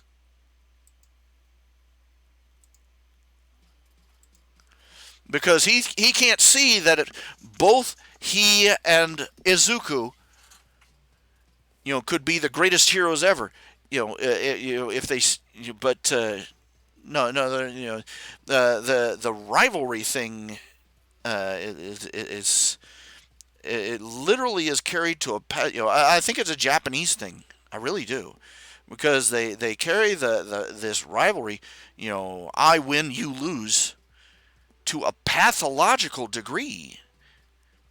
You see it portrayed in other mass entertainment from Japan.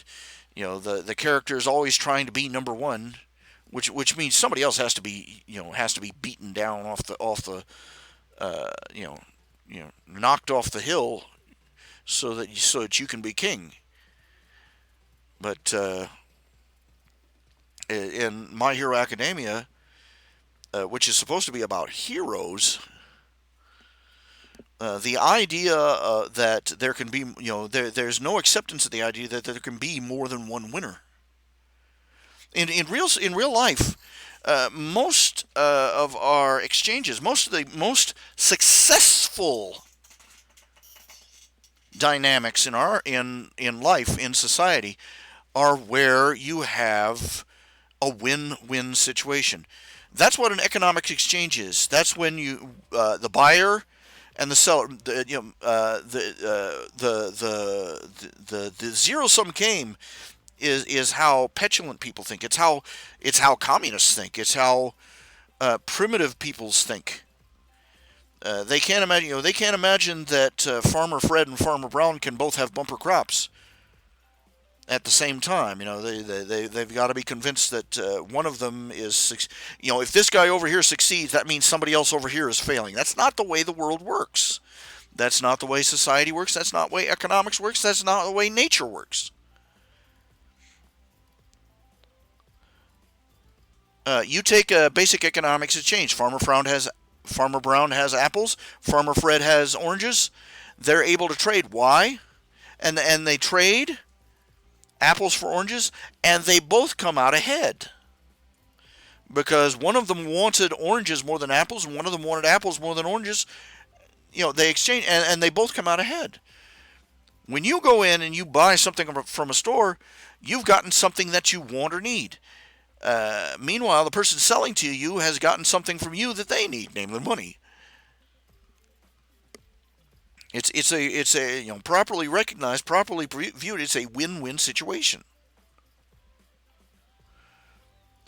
And when you have 100 children taking a test, the teacher's goal should be to have every last one of them get an A.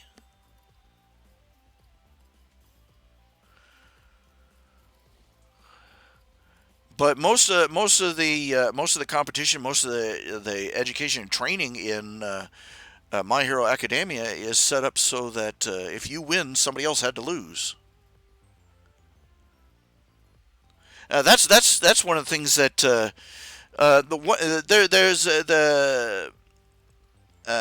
there's a story I'm coming up with a villain by the name of Gentle Criminal. He's more of a trickster, and then he's not a monstrous villain like the others. He's a criminal and a villain, but his goal is, well, let me put it this way: Gentle started out, he was a hero student. His dream was to be a hero who did something so great that he ended up in the history books. He wanted to go down in history. That was his goal. That was his dream. Well, the thing of it is that he didn't attend UA. He attended another less prestigious school, and they kept holding him back. For 4 years. It turned out he failed the provisional exam 4 times, and they finally suggested that he just quit. They didn't expel him. They just told him to give up, and leaned on him till he did. Well, after he gets expelled from school, he's sitting in a coffee shop one day, and he looks out the window and sees a guy hanging from, a window washer hanging from his rigging, 100 feet up, and, he runs outside, and Gentle Criminal's power it's called elastic. He can make anything elastic and rubbery, even patches of air. So basically, the world is his bouncy castle. And he ran outside, and like any feeling, thinking human being would, he tried to save the guy who was falling. He used his power to create a cushion in the air. The problem is that he didn't see the pro hero swooping in from the other side. He accidentally blocked the pro hero's attempt at a rescue by inches, and the falling guy ended up hurt severely. and he ended up having, and he ended up getting arrested for interfering with official law enforcement activities, et cetera, et cetera. Even though any fool could have seen that it was just no recognition of good Samaritan laws in this society, I swear. And it basically, people blamed him for everything, and slandered him, painted graffiti on his house. He got thrown out of his home by his parents. Just everything went completely down the toilet for him. And he had a complete breakdown, and he's digging around through the rubbish in his home, and he finds a book that says, the history of supervillain. And he decides if he can't make his mark on history as a hero,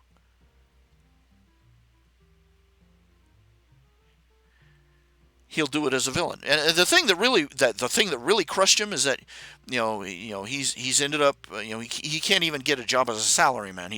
He's a part-time worker. And one day he's walking down the street. He's just haggard and depressed, and he sees one of his old classmates.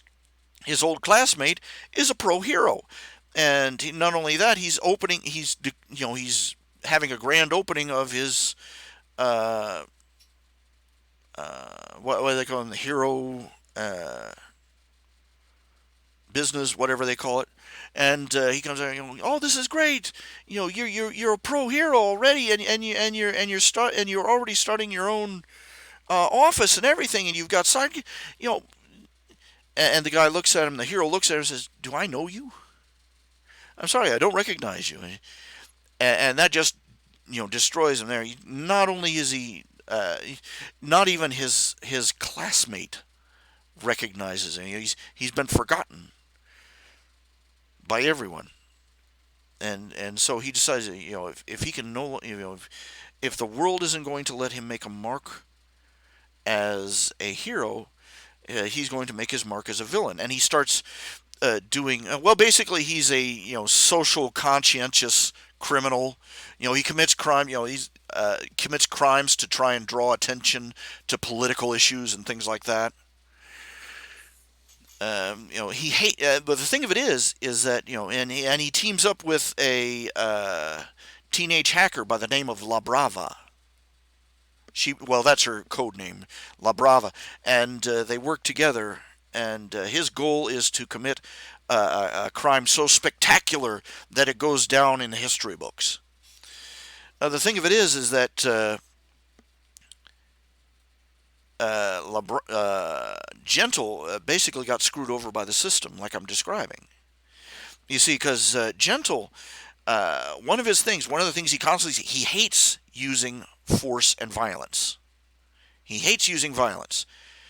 He tries, so much so when one of the things that he does is that he films his exploits and shows them on the internet. To try and make his mark. La Brava hacks into the internet and posts his videos. She films the videos and posts them online, and the thing is, if he ever has to resort to violence, he has La Brava stop filming. He does not like using violence or force in any of his exploits. He doesn't like hurting people. He doesn't like using force against people, and it doesn't take much to figure out that that's the real reason that he flunked out of hero school. Because think about it, he flunked the provisional exam 4 times. And what's the first phase of the provisional exam? Basically, you have to be ruthless enough to trample other students other applicants underfoot, just so you can grab one of the limited number of brass rings they have for applicants, metaphorically speaking. He probably failed because he couldn't be ruthless enough to crush other people's dreams just so he could get a stupid license.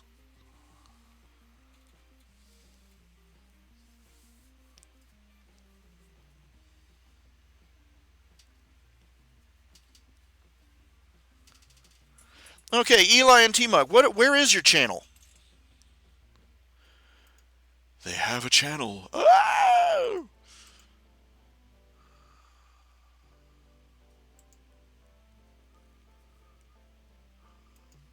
I'm looking it up.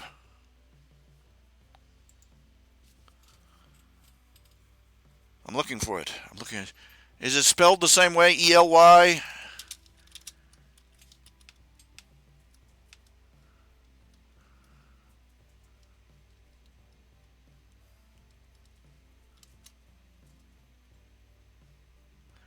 Ah, I found it. Eli and T Mug. SFM Animators, T Mug.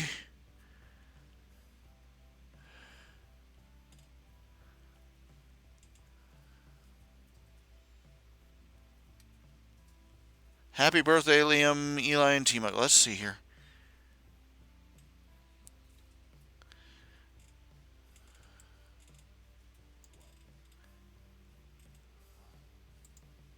Okay.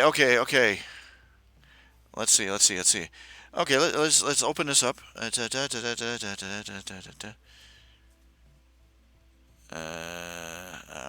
trying to view it here, and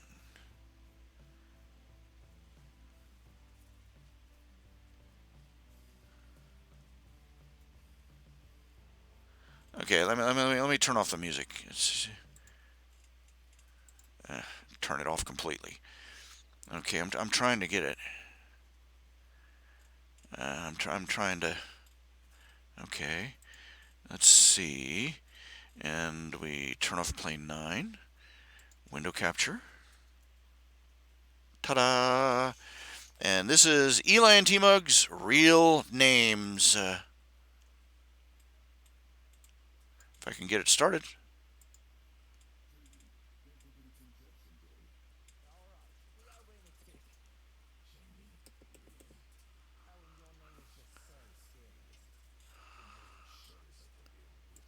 Okay, let me try it again.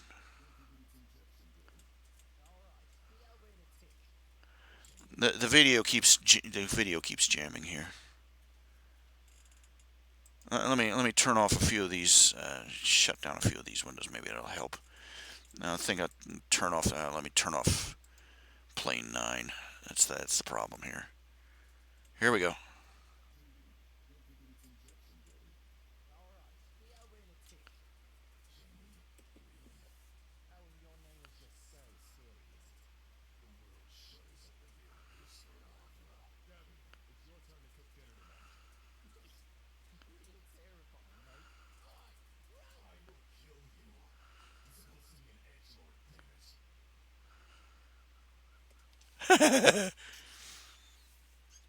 Okay, let's play them all.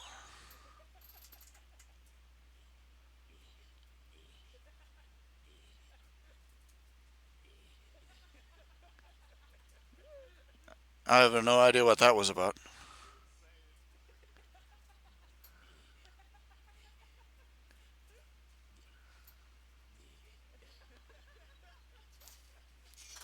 Okay, Eli, T-Mug, what the hell?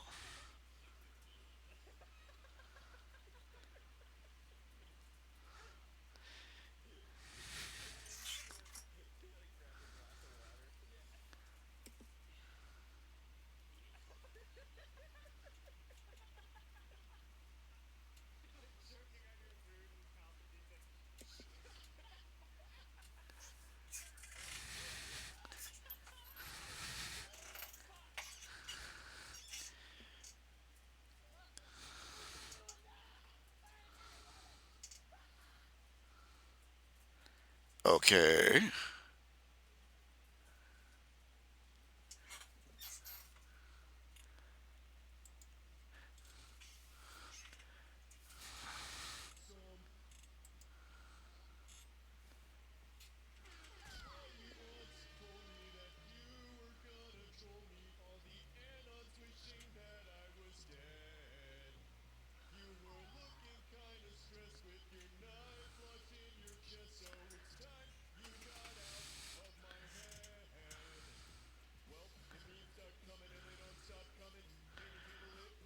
Okay, Eli, T-Mug.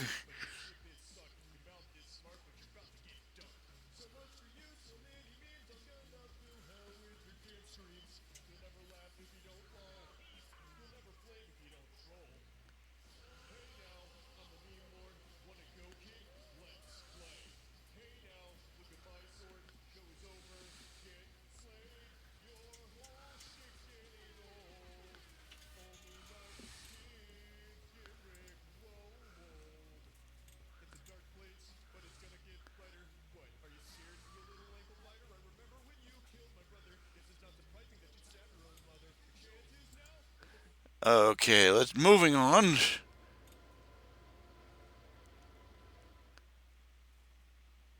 Okay, what the heck?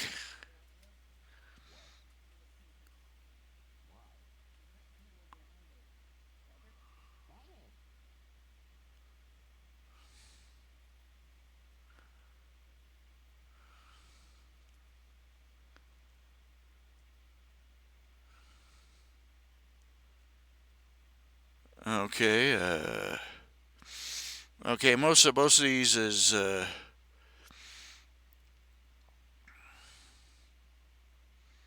I'm looking for any that particularly jump out at me, and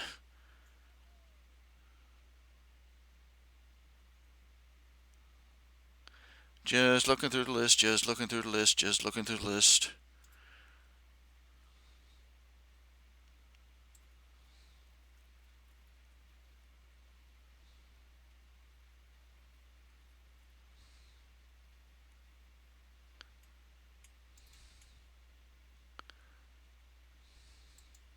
Let's, let's skip ahead a few thousand here.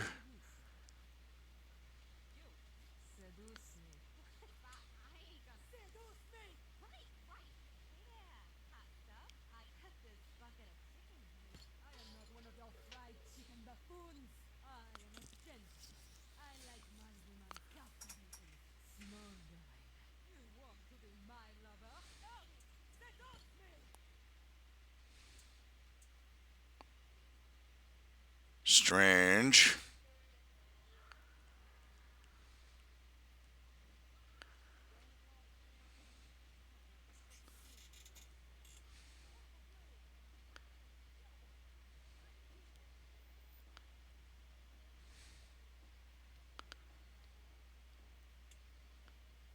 Okay, what the heck? Uh, yeah.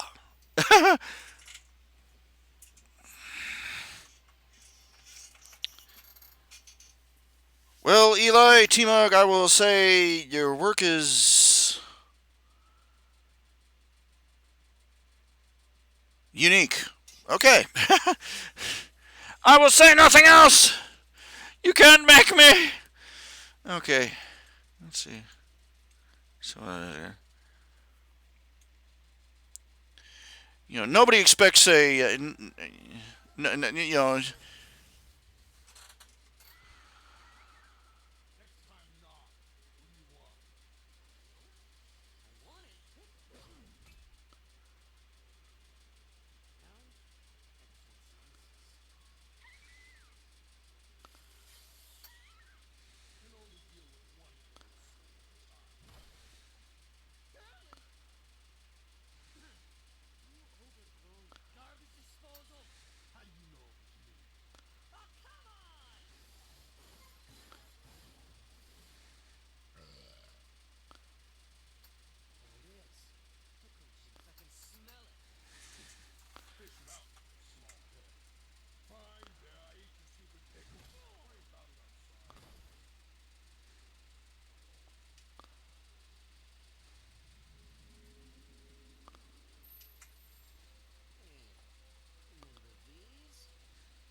okay, this is from the audio is from the Avengers cartoon.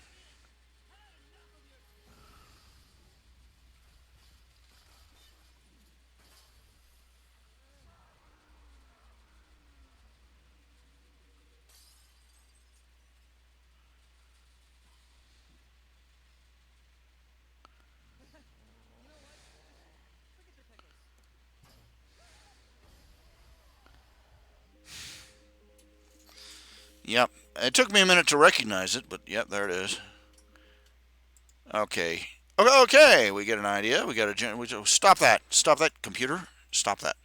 Okay. Okay, that's not supposed to do that either. Stop that. Okay.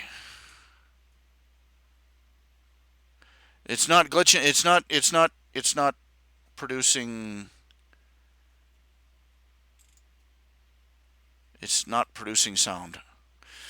I'm sorry. Okay, that's not good. I don't know why it isn't producing sound. It's turned up full way, and well, that's no good.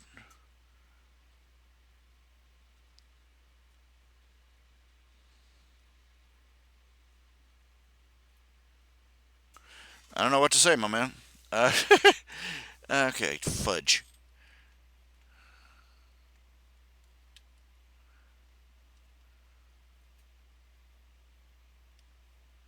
What am I thinking of? What am I? Okay, gotta get the music back. That might be nice.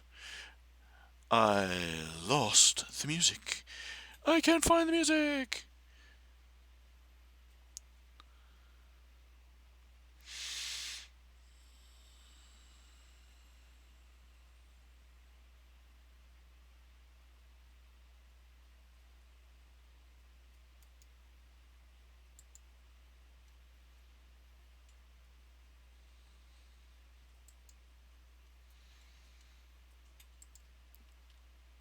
Playlists. I'll just grab a playlist at random. Yay, so there.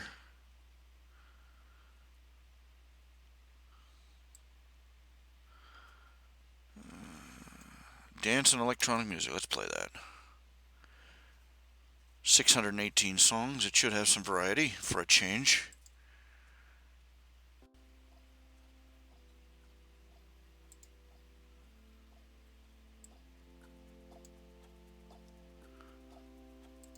Oh well. Zippity doo dah, zippity doo dah. It's not supposed to do that. It's not supposed to do that either.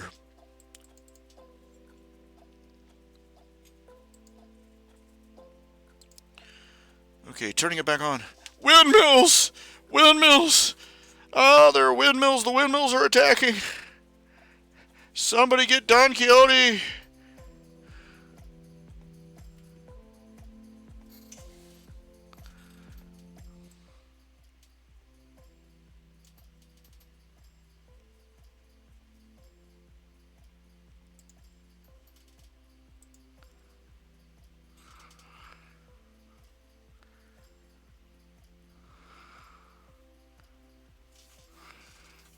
Yeah, precisely. They have no teamwork. Most instead of having team, and they managed to pull off teamwork, but they're more focused on in My Hero Academia. They're more focused on competing for against each other, and instead of trying to all improve themselves, they're all trying to beat each other, and maybe it's a Japanese thing. I really think it's a Japanese cultural thing. Because in America, even in America, we see a certain level of competition is necessary, but we also see, this hostile "I win, you lose" routine as being less than healthy. Why would anybody listen to us? We're just the first country to put feet on the moon, So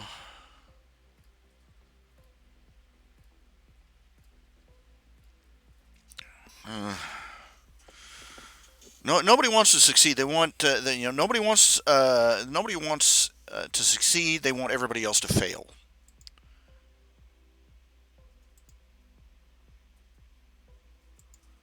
That's a tragic problem.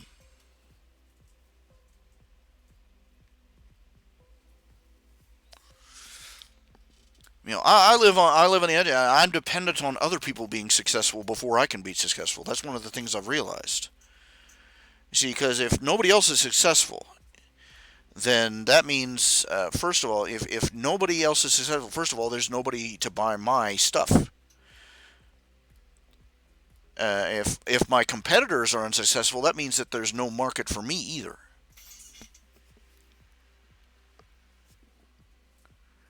And that if I'm unable to imagine myself succeeding, if somebody else succeeds as well, then I'm messed up in the head.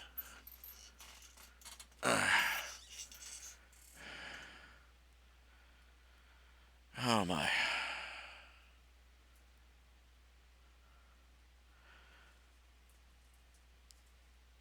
Has anything been accomplished? Has anything been reached? Has anything been done?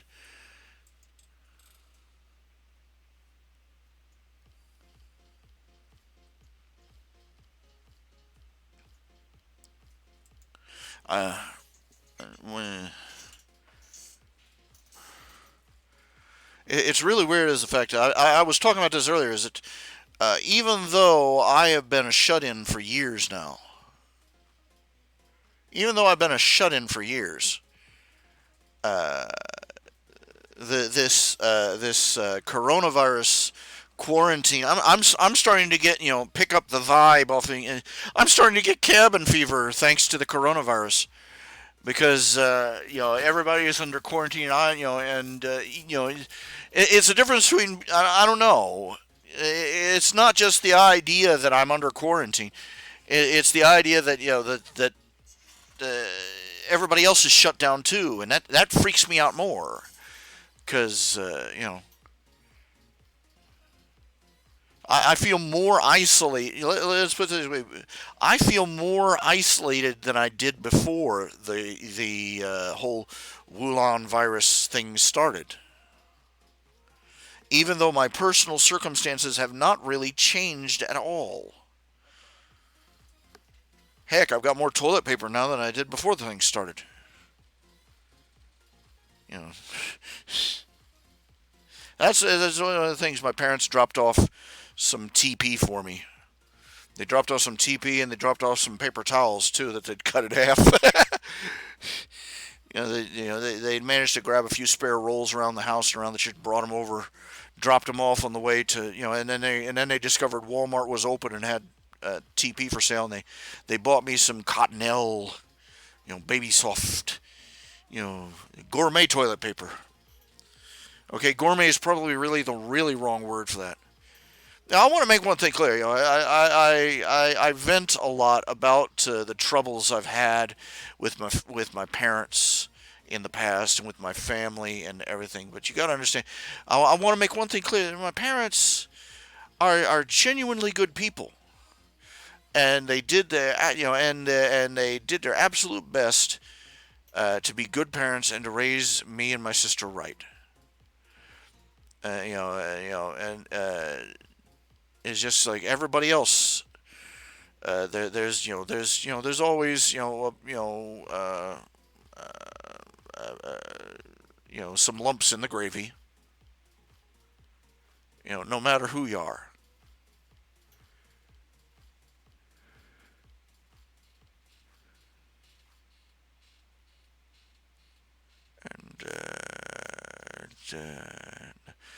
And that's me in a nutshell. I'm lumpy. Hi, my name is Lumpy.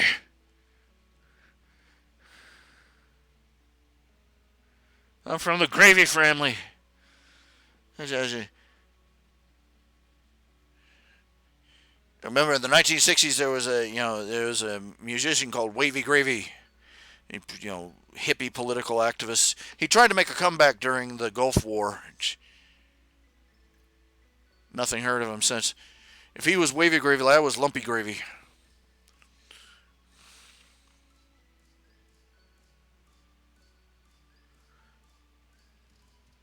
You know, I could really use some kitchen utensils. The thing is that every now and then, I get like some kitchen utensils and some mixing bowls and stuff, and as time goes by, attrition takes them out. I'll cook something in a bowl and it will like petrify inside, and I'll throw the bowl away rather than mess with it. And I've found several forks and knives of literally the the plating on them has been eaten away by by something nasty, and I end up throwing stuff out rather than mucking with it, and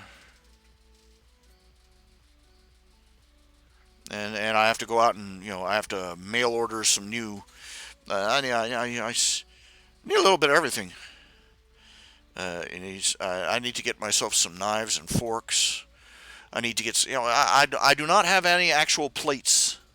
I have paper plates. I used to have plates. I used to have plastic plates, but one by one by one, they got damaged or lost or I burnt or something, or I throw them away. And no, I ain't got none. I ain't got none. And gotta buy some plastic. Buy some plates, and then I gotta buy some. It's just little kitchen utensil, like a mixer, a whisk. Forget a fancy mixer. I've got a blender. I've got a blender. I don't. I'm afraid to use it. Cause truth be told, I'm afraid to use it. Because I bought it at a garage sale. It sounds like I turn it on, even for a blender, it sounds like the end of the world is coming. And I really don't have that many things I need mixed up. That would, and some things I do occasionally need mixed up. The vision of trying to clean that blender out, oi. I can't figure out how to get the blade out. If I was going to make a blender, I'd make the blade detachable. Juice blender, make the blade detachable so you could reach out and clean things easier. But mixing bowls, mixing spoons, just sweep the catalog. Sweep the catalog. I could walk into Walmart and just walk down the kitchen utensil and the kitchen stuff aisle where I have all the bowls and cups and places. I could use one of these, one of these, one of those, one of those, one of those, one of those. One of those. Spend $300 or $400 just on utensils. Utensils and mixing cups and measuring cups and mix. I keep buying mixing cups. I buy a set of mixing cups, and they sort of like they vanish one by one. The thing is, you got to be careful about what kind of mixing cups you get, because don't get ones with the numbers printed on them or painted on or anything like that, because they always put them someplace like the handle. But regardless of whether unless check to make sure that the size of the cup, like half cup, quarter cup, whatever, is engraved into either the plastic or the metal, engraved in or made out of raised leather, because anything else rubs off. I bought a lovely little set of nice looking little plastic measuring cups for baking. And I used them a couple of times. I washed them a couple of times, and then I realized I was having trouble telling one size from the other because the labels with the sizes on the handles had rubbed off. And I thought it was like burned into the plastic, but it wasn't. It was painted on the surface, and a couple of rounds with a Brillo pad, and that was it. I could use some scrubby pads too. I always use scrubby pads, man. It's amazing the things that you realize you could use, and you don't realize how much you take them for granted until you move into a place you're on. Rubber bands. I can't find a rubber band for nothing. Or paper clips. Where are the paper clips? I don't have any paper clips. I've never bought any paper clips. Where do they show up in my house? How do these paper clips keep showing up in my stuff when I was living with my parents? What is this? There was one lady, for a wedding gift. I don't know if it was a bridal shower gift or a wedding gift, but what they did is they said for the bridal shower, for a gift, they got all the guests together and said, okay,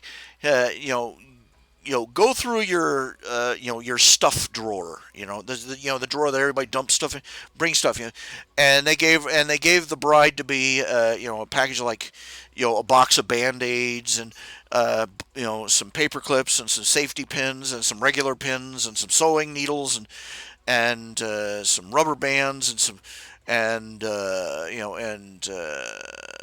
measuring spoons and a couple of different kinds of tape and matches and cigarette and just all the little things that you normally find in a household drawer. Of a family that's been living there for like a couple of a family has been living in a house for 2 or 3 years. They will have all sorts of odds and ends in their kitchen drawers. Stuff like that, and they use it all the time. Never think a thing about it. Pens and pencils, erasers,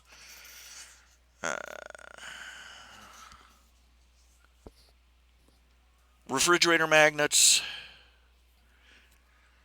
All the little stuff that nobody really you don't know who it is that's in your family is buying it. Nobody actually buys it. They just seem to sort of end up with it, and it ends up in the kitchen drawers and stuff.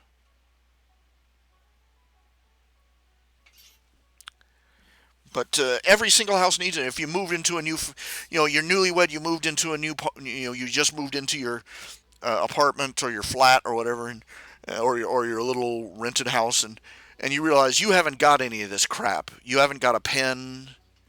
You try and write a note. You haven't got a pen or a notepad. You need some. You've got no zip ties for your trash bags. You got no rubber bands for anything or no safety pins and no thumbtacks and you go nuts looking for all this stuff.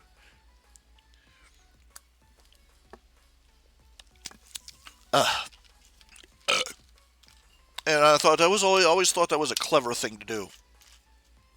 My dad was like, how cheap, Mister. I can't find anything in the house.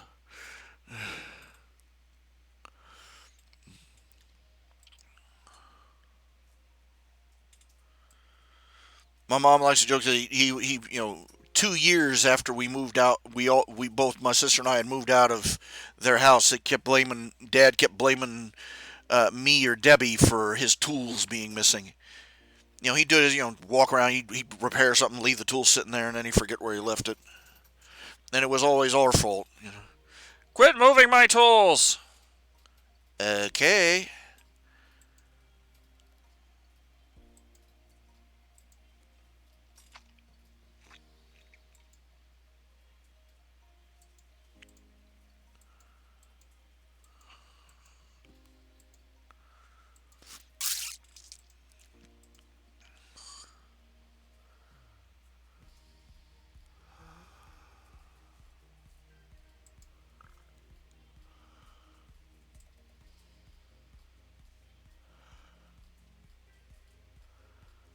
I want to, my dream. I used to have great, huge, big, beautiful dreams.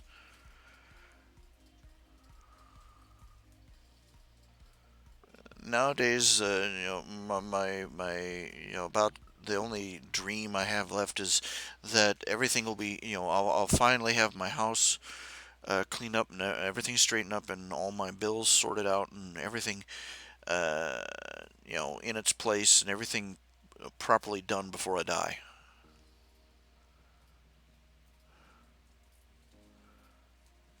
And that I'll have made peace with God. That I'll have found a church to fellowship with, and I'll have found my place and my faith whole again. Your dreams get smaller as the world gets bigger.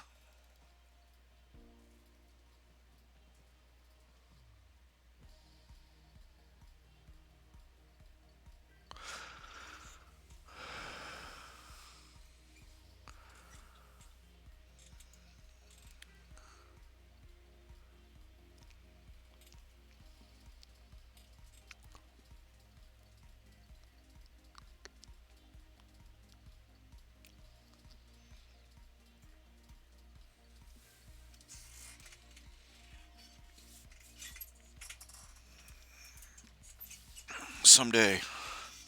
I want, my only dream, my only hope is that at the end of it all, God looks at me and says, if I could hear these words, "Well done, thou good and faithful servant," just knowing that I did one thing right, just knowing that I did one thing right, would put me at peace. Okay, Highland, Hole. There can be only one. Hello, Highland.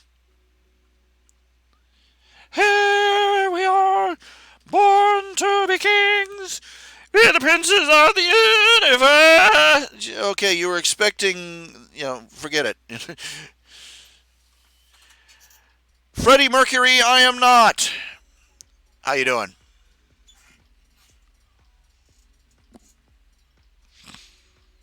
Okay, I love the lag. I get to sit here and wait for his reaction.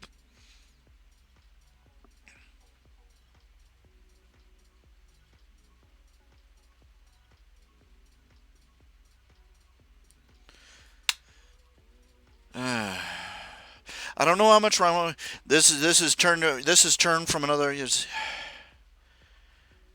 is turned from a an attempt to be productive and do artwork and stuff, and it's turning into another therapy session for me. It's another venting session, another this is they're going to document this. This is going to they're going to have all these shows on tape, and they'll be showing them in a hearing sometime 100 years from now, and this is the course of his incomplete neurological breakdown.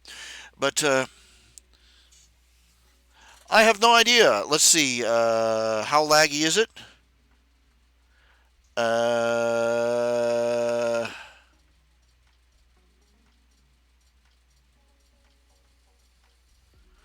okay, you'll have to estimate how long it's been since you typed that and I answered.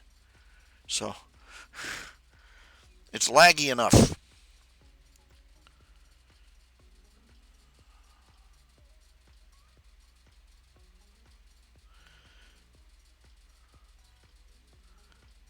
All the effects that thing of this program does, I like those glitter strings.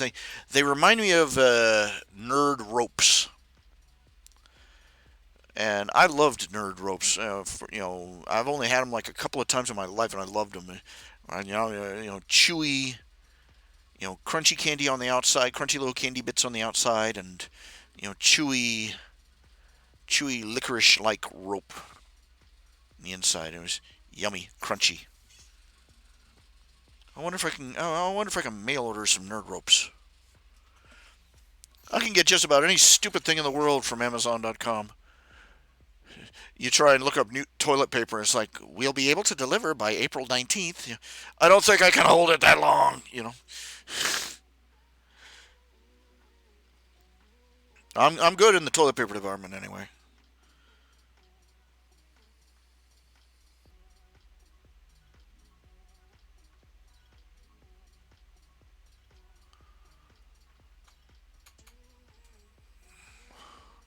So I'm okay. I've got about at least I've got at least a couple of months supply of toilet paper. Got a slow metabolism. Uh,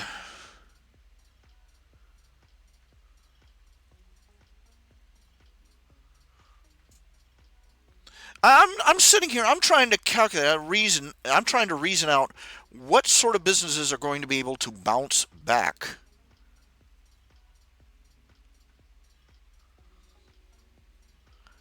after the coronavirus crisis is passed. It doesn't look like a lot of the major entertainment companies are going to come out of it in one piece. Disney in particular. Disney, between Canada and America, Disney has borrowed something like $7.5 billion in loans. Just loans that just to get them over the hump of this 2 month hiatus. 2 months, geez, and they're already on the skids. They were already struggling before that because they made a lot of bad decisions.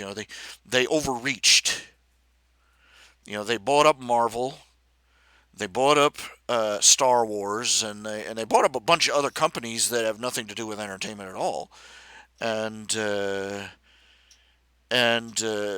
made the terminally critical error of letting somebody make them, PC, and the SJWs and the XY, and the LGBTQ and everybody else, took a whack at them, and they turned Star Wars into a dumpster fire, and uh,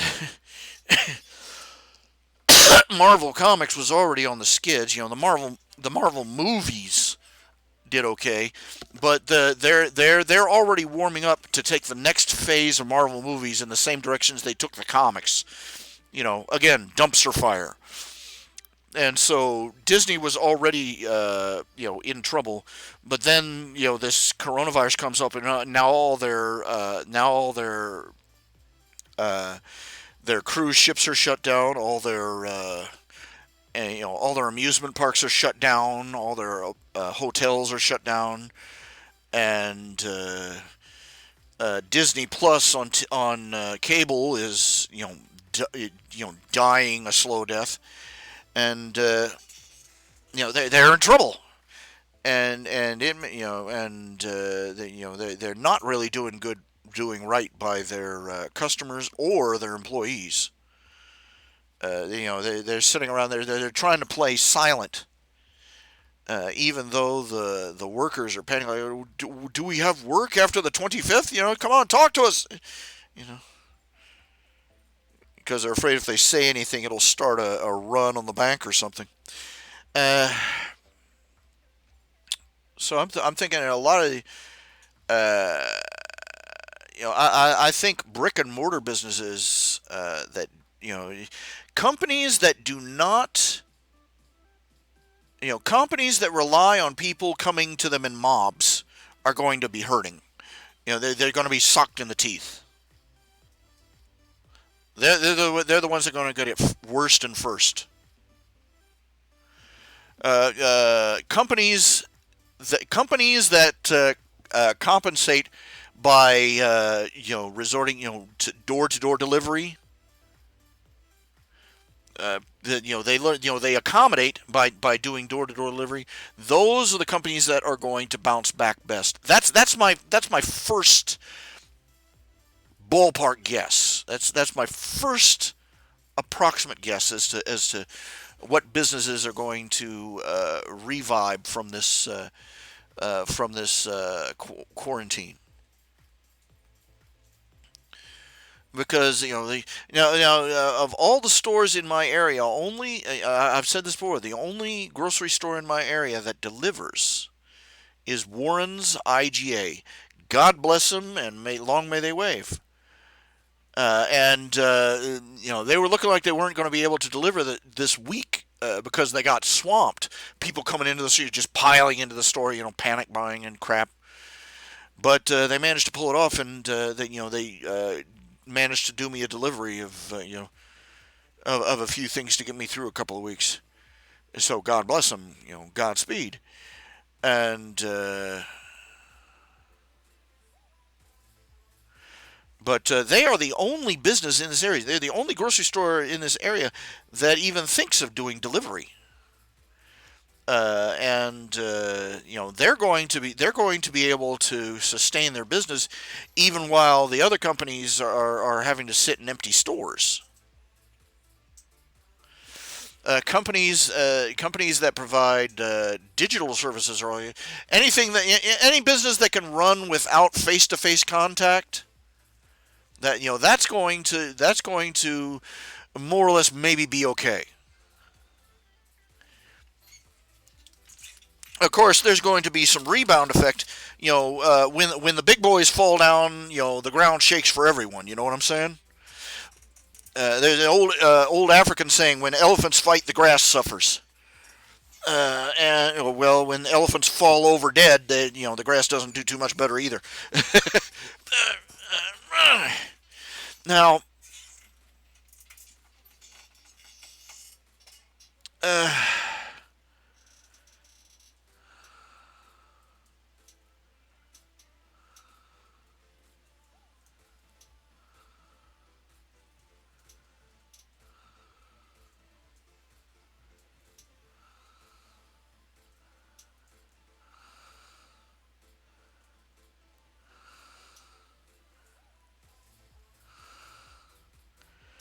Uh, GameStop is basically dead. They've shut, they not only shut down, they closed permanently 300 stores. They were already on the skids. People don't buy cartridges anymore. They download the game from the internet. This is not necessarily a good thing. Let me clarify. Especially in the setup now where you download part of the game and the rest of it is on some server someplace. You're not buying the game, you're renting it. And you better hope to God that whatever company you bought from doesn't go toes up, because suddenly you're left with a lot of worthless code sitting on your computer. Now, uh, it's always better to own something than to rent it, because when you own it, you can control it. When you rent it, they control you. Yeah. It's not economically feasible for most people at the time.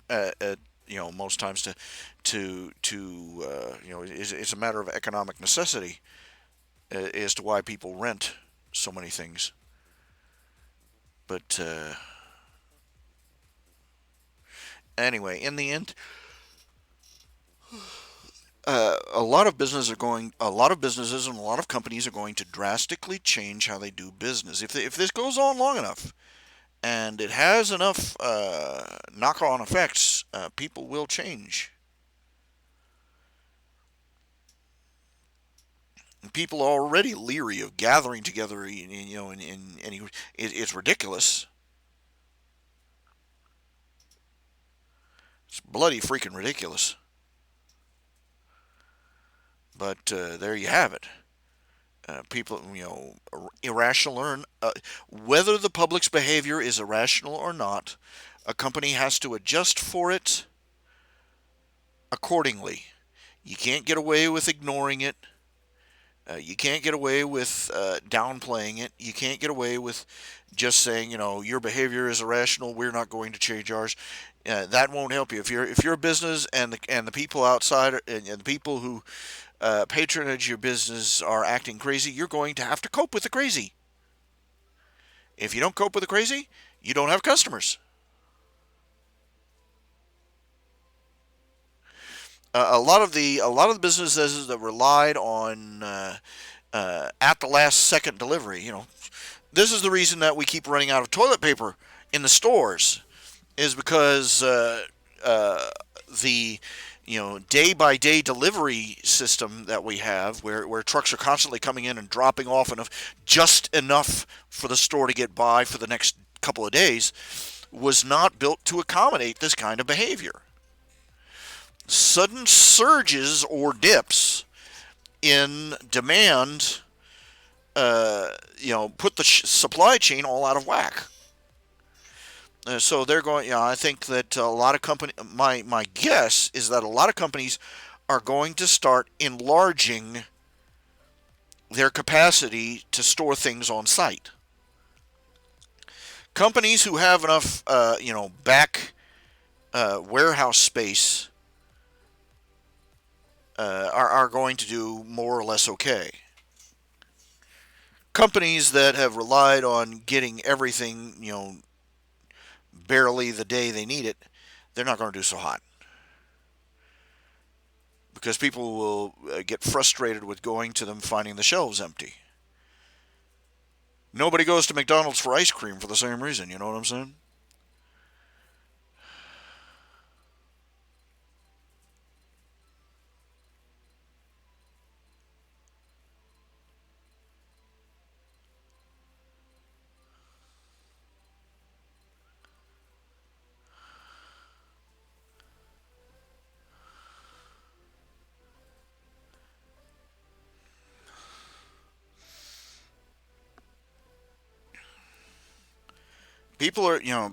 For a while, people are going to be a lot more open-minded about the idea of prepping.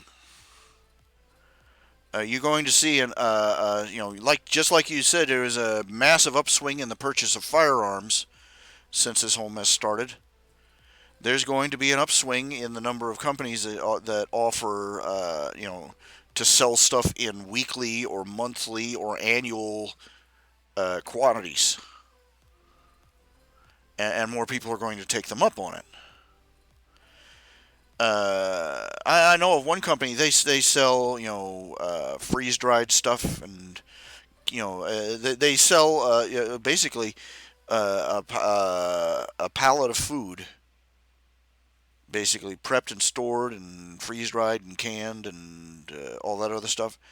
And it is literally it's just one pallet, uh, 3 foot by 3 foot by 3 foot basically, and it's enough for 4 people for a year.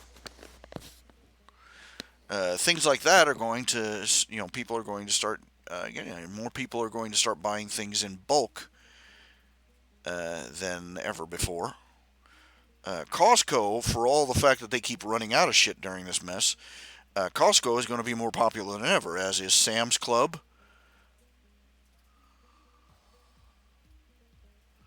and any other company that has, bulk wholesale stuff.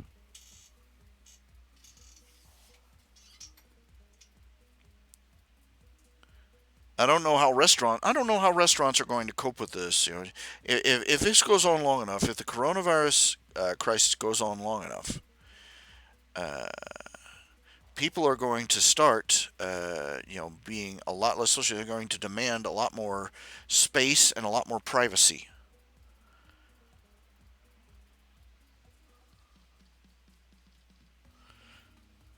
I think that the quarantine is only the start of the issue.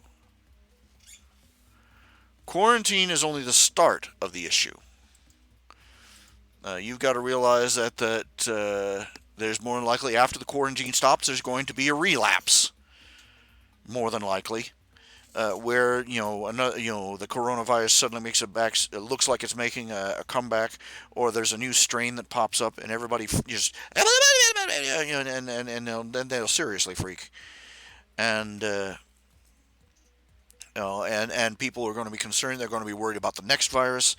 They're going to vote accordingly. They're going to change policies. They're going to increase sanitation requirements and all sorts of things. I think delivery, sit down restaurants. I think we're going to see a lot of them go kapop. And we're going to see a lot more companies that have, we're going to see a lot more companies taking up door to door delivery. A lot, companies were already looking at this. A lot of restaurants that nobody gets delivery from. They're starting to look at it. I mean, over you can get McDonald's delivery over in Australia already. Years ago, they've been doing that for years. They won't do it here yet. But if they want to survive, they're going to have to quit relying on people being willing to pack in armpit to sweaty armpit, uh, just to get their fries and burgers.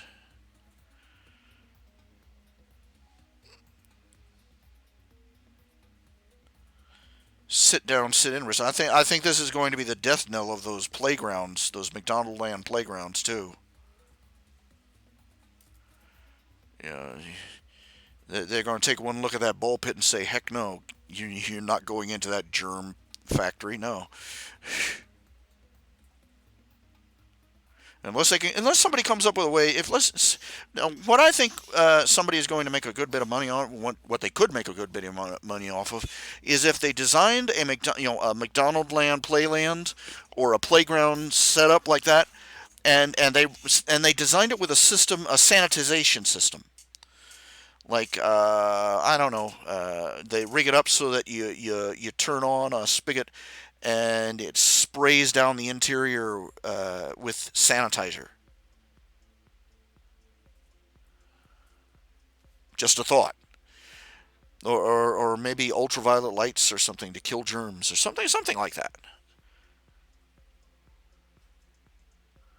But restaurants as places of social gathering, that's going to take a hit for quite some time. Anything involving social gathering is going to take a hit for quite some time. uh, the few that remain, they're going to have to provide, extra reassurances of sanitation. One of the things that Walmart was already doing before this whole started is they were offering, at the front gate, there's a little dispenser with handy wipes for wiping down the handles of the push of the grocery carts. I think you're going to see a lot more things like that. I think that air fresheners. Here's an idea. Those Mister, those automatic air Mister air freshener things. Somebody's going to invent an air mister that emits some sort of antibacterial sanitizer. You'll be sitting there. Psst, it smells like citrus, and my skin feels so germ free. You know. There's one thing. This is an interesting fact. This is an interesting fact that I learned a short while ago. Uh, they determined, there's a group of scientists and researchers that have determined there is one thing that a hospital could do to reduce infections by 20 to 35%. Replace all the doorknobs and panels and door handles with copper. Copper, it turns out, even old tarnished copper is antimicrobial. Little germs and viruses, bacteria and viruses get on it and they die because the copper emits ions that bugger up the little things. And it's not genetically dependent. The germs do not get any resistant to it. They couldn't get any resistance to it any more than they could to rubbing alcohol. And they look back, they found research, back during the cholera outbreaks, there were scientists that were investigating it. They found out that they were investigating the cholera, and they found out that the scientists back then, the doctors back then, and scientists back then realized there was a strange phenomenon. Uh, Brass musicians, gold and coppersmiths,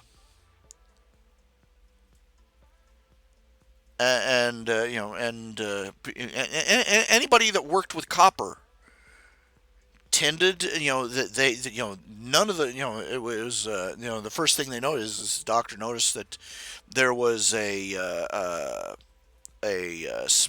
coppersmith, uh, uh, that none of the workers at this place, despite the fact that it was a dismal condition to live in, none of them got the cholera. And he investigated why. It turns out that copper or copper alloys are antimicrobial. They kill germs. They're even, stainless steel. Germs will linger on stainless steel for up to, they investigated, they tested it. Germs will linger on a stainless steel surface for up to a day. Uh, on a copper surface, they last at most 4 hours. And the effect, and cooking with copper was another thing they noticed. It tended to it tended to make things just having copper around made things a little bit more sanitary, and it increased people's it increased people's security. I think if that gets out, if these scientists have discovered this in researching it, they're pushing really really hard. They're trying to get hospitals and other places to start replacing the stainless steel everything with brass and copper again. It has to be bare copper too. It has to be bare brass. Coating it with these varnishes like they do now, no good. It has to be bare copper.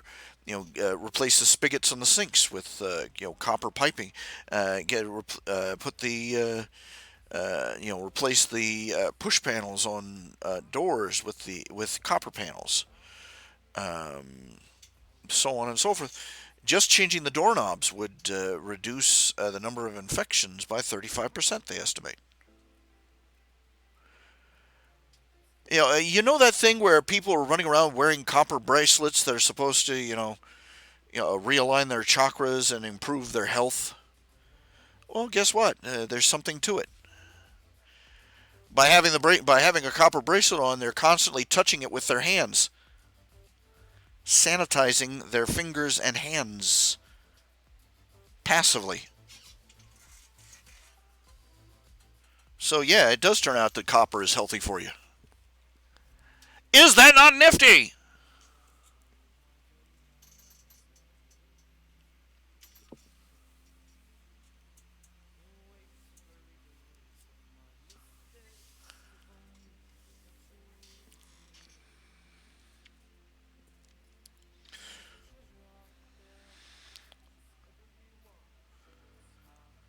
I'm out there. I'm looking at this. I'm reading this. And I'm wondering.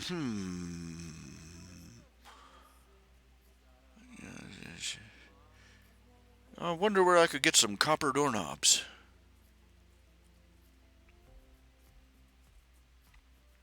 I was telling Danny Meyer's house. He's got an old Victorian mansion. Well, I don't know if you call it a mansion or not. It's an old Victorian house. It's over 100 years old, and he and his wife are rebuilding it from scratch. Basically, they're repairing everything in it. And I suggested to him and may add a few brass and copper fixtures for that Victorian era look.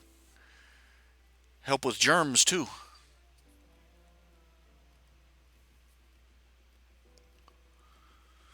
Think about that. And here's another interesting thing: is that the steampunk, with all its brass and copper, that might actually make steampunk a little bit more popular.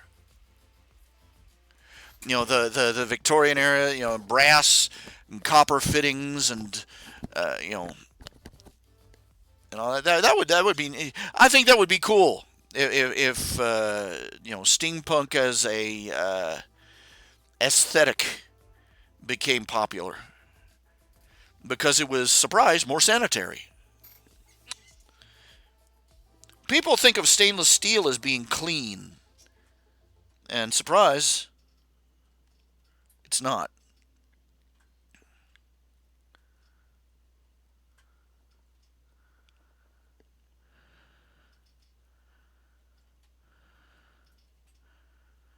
I'm trying to get this thing started.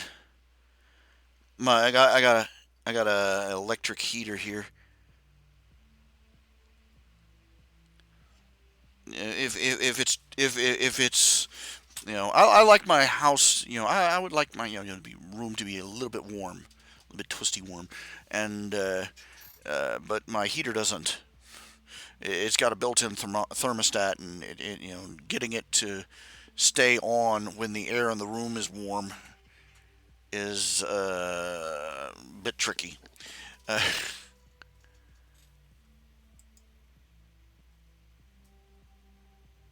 what was I thinking of? What was I was thinking of something and I forgot what it was, and me forget name. Uh,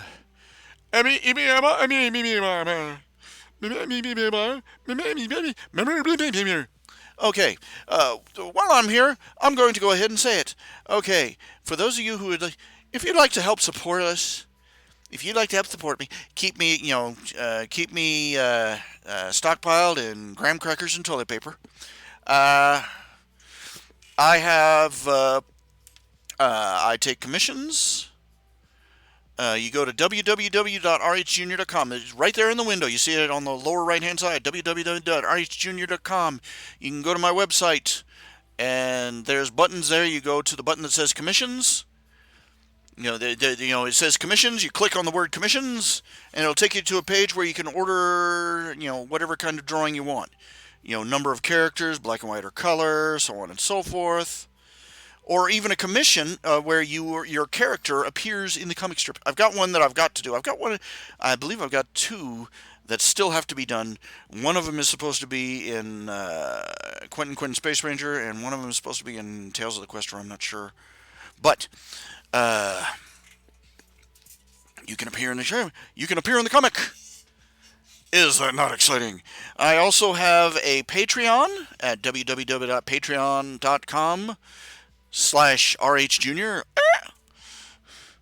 If you'd like to make a monthly pledge, you know,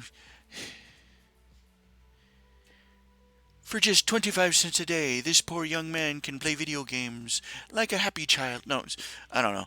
I also have I don't know if it's pronounced coffee or Ko-Fi, because it's ko-fi.com. And if you'd like to just throw a buck in the cup, go to my ko-fi.com and throw in $3.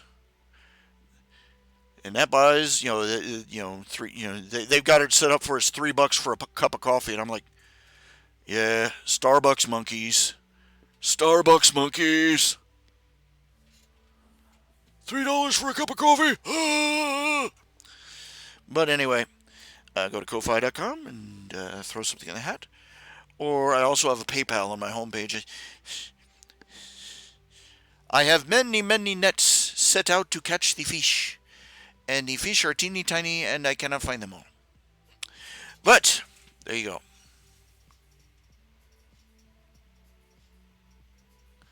Oh, thank you for the $5 a month. That's very nice. It's so special! I'll try and write more. Doggone. You're not supposed to say it, but, it also keeps the fan fictions coming.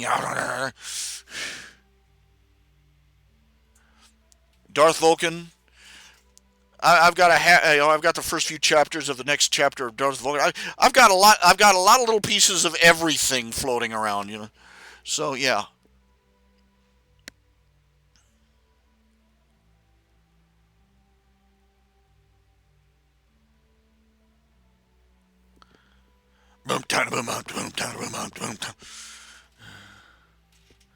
I don't know where that came from. Darth Vulcan.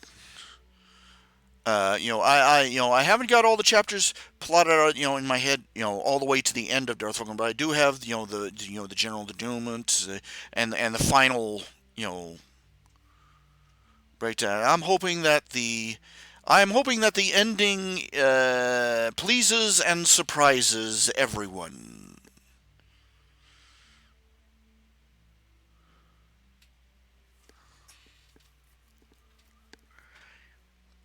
Okay, one of the things I keep trying to do, is set up a daily schedule. Where I sit down. Okay, I'm going to sit down. I'm going to have, I'm going to get up in the morning. I'm going to have my shower and have my breakfast, and put my medicine on my legs, and then I'm going to write on this for an hour, and then I'm going to work on this for an hour, and then I'll work for this for an hour, and then I'll have lunch, and then something like that. But I never manage to do it because it takes me an hour to get out of bed.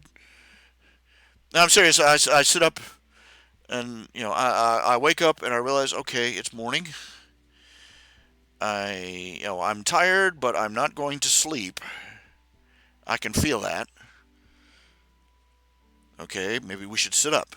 Then a half hour later, I go, okay, we'll sit up, and I sit up, and then I spend another half hour just staring at the wall, going, I really don't want to stand up, but I need to stand up. Should I stand up now? Should I wait a minute? Maybe I should lie back down again. I still feel tired. And and this is the start. And then I get up, I come in, and I wander into my living room slash office slash festering pigsty, and I sit in my chair in front of my computer and go, meh.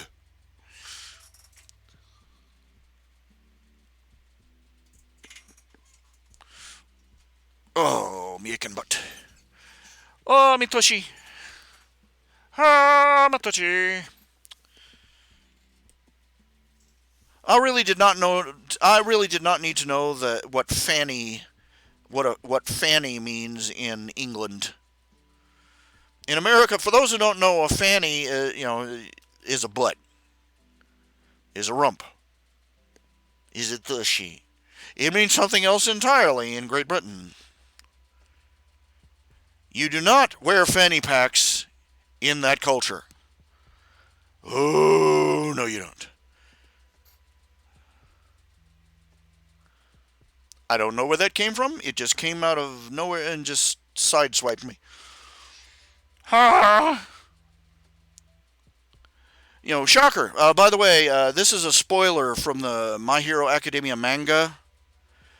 For all this time, everybody's been speculating which character. There is supposedly when they dropped the hint that there might be a traitor among the students and staff of My Hero Academia. Dun dun dun. Dun dun dun. Dun dun dun. And everybody's been speculating on who the traitor is. It's coming to tears and blows.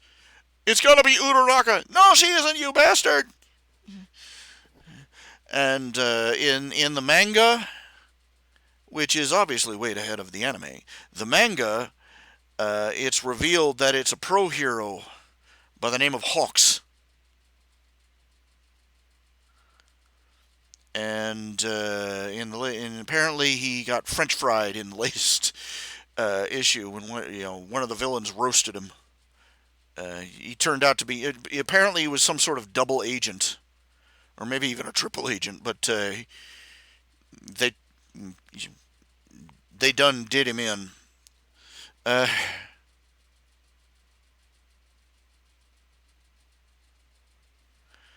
well, thank you for saying that I'm good at this stuff. I hope I'm good at something. I hope that what I'm good at is good in higher eyes. You know what I mean?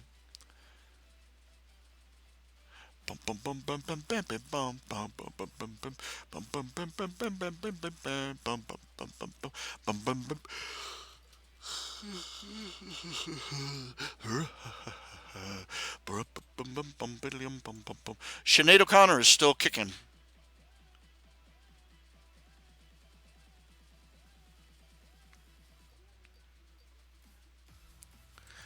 I remember Sinead O'Connor. All she did, as a form of political protest, she tore a picture of the Pope in half during one of her performances, and everybody went ah, and freaked out, and her career went eep. And well, considering what the Catholic Church has been up to over the past 16 to 1800 years, she's entitled to her opinion. Considering what how the she's Irish, and Irish troubles ripping Ireland apart. So yeah, call it what you will. But who are you enslaved to? How do you tell who you're enslaved to? Easy, whoever you can't criticize.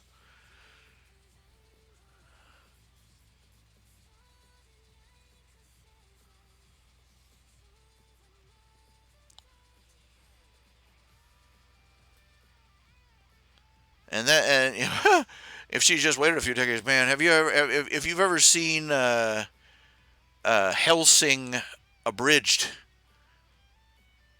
Hellsing Ultimate abridged, either Hellsing Ultimate or Hellsing Ultimate abridged. Let's just say it's not particularly kind to the Catholic Church. It's pretty downright horrifying too. It's not for kids, and probably not for most adults. Pretty much not for adults either. It's rated XXXXXYZ for nobody allowed. Yeah.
a little winded. That was a burst of energy, possibly a burst of caffeine.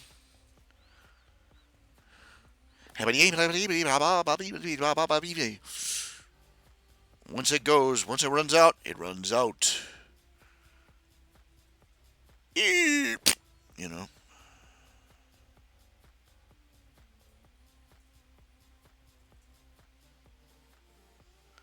Okay. I'm going to have to.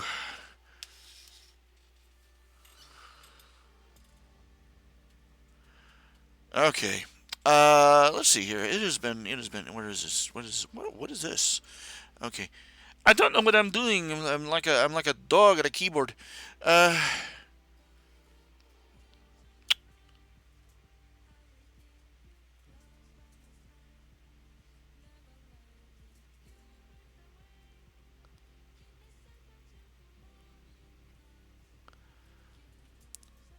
I think I'm gonna go ahead and call it a night. It is closing in on 11 o'clock. It's 10 minutes till 11 o'clock. So that's about. I would say that's good enough for government work. So I wish you all a good night.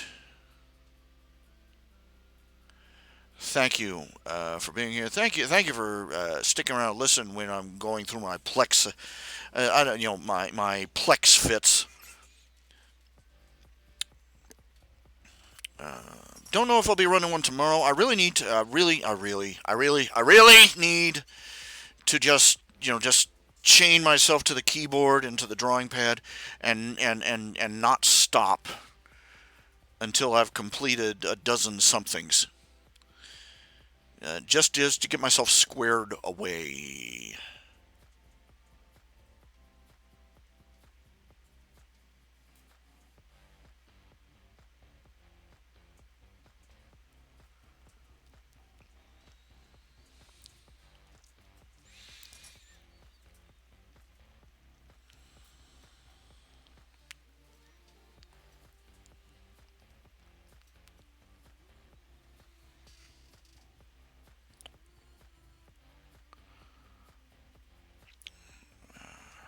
So, well, I'm wishing you all a good night. And Mom, Dad, if you're listening, despite all my whining and my childish crap, I love you and thank you for everything.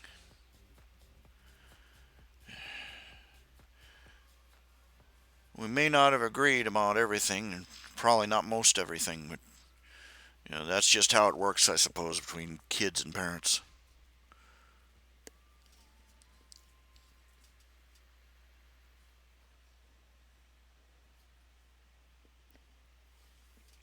So,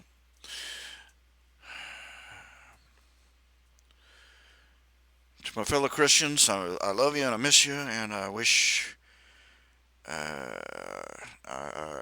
had my freedom again so that I could be among you. And to all of you, God bless you. Take care of you. Seek out Jesus while you can. Life is short. Y'all take care. Good night.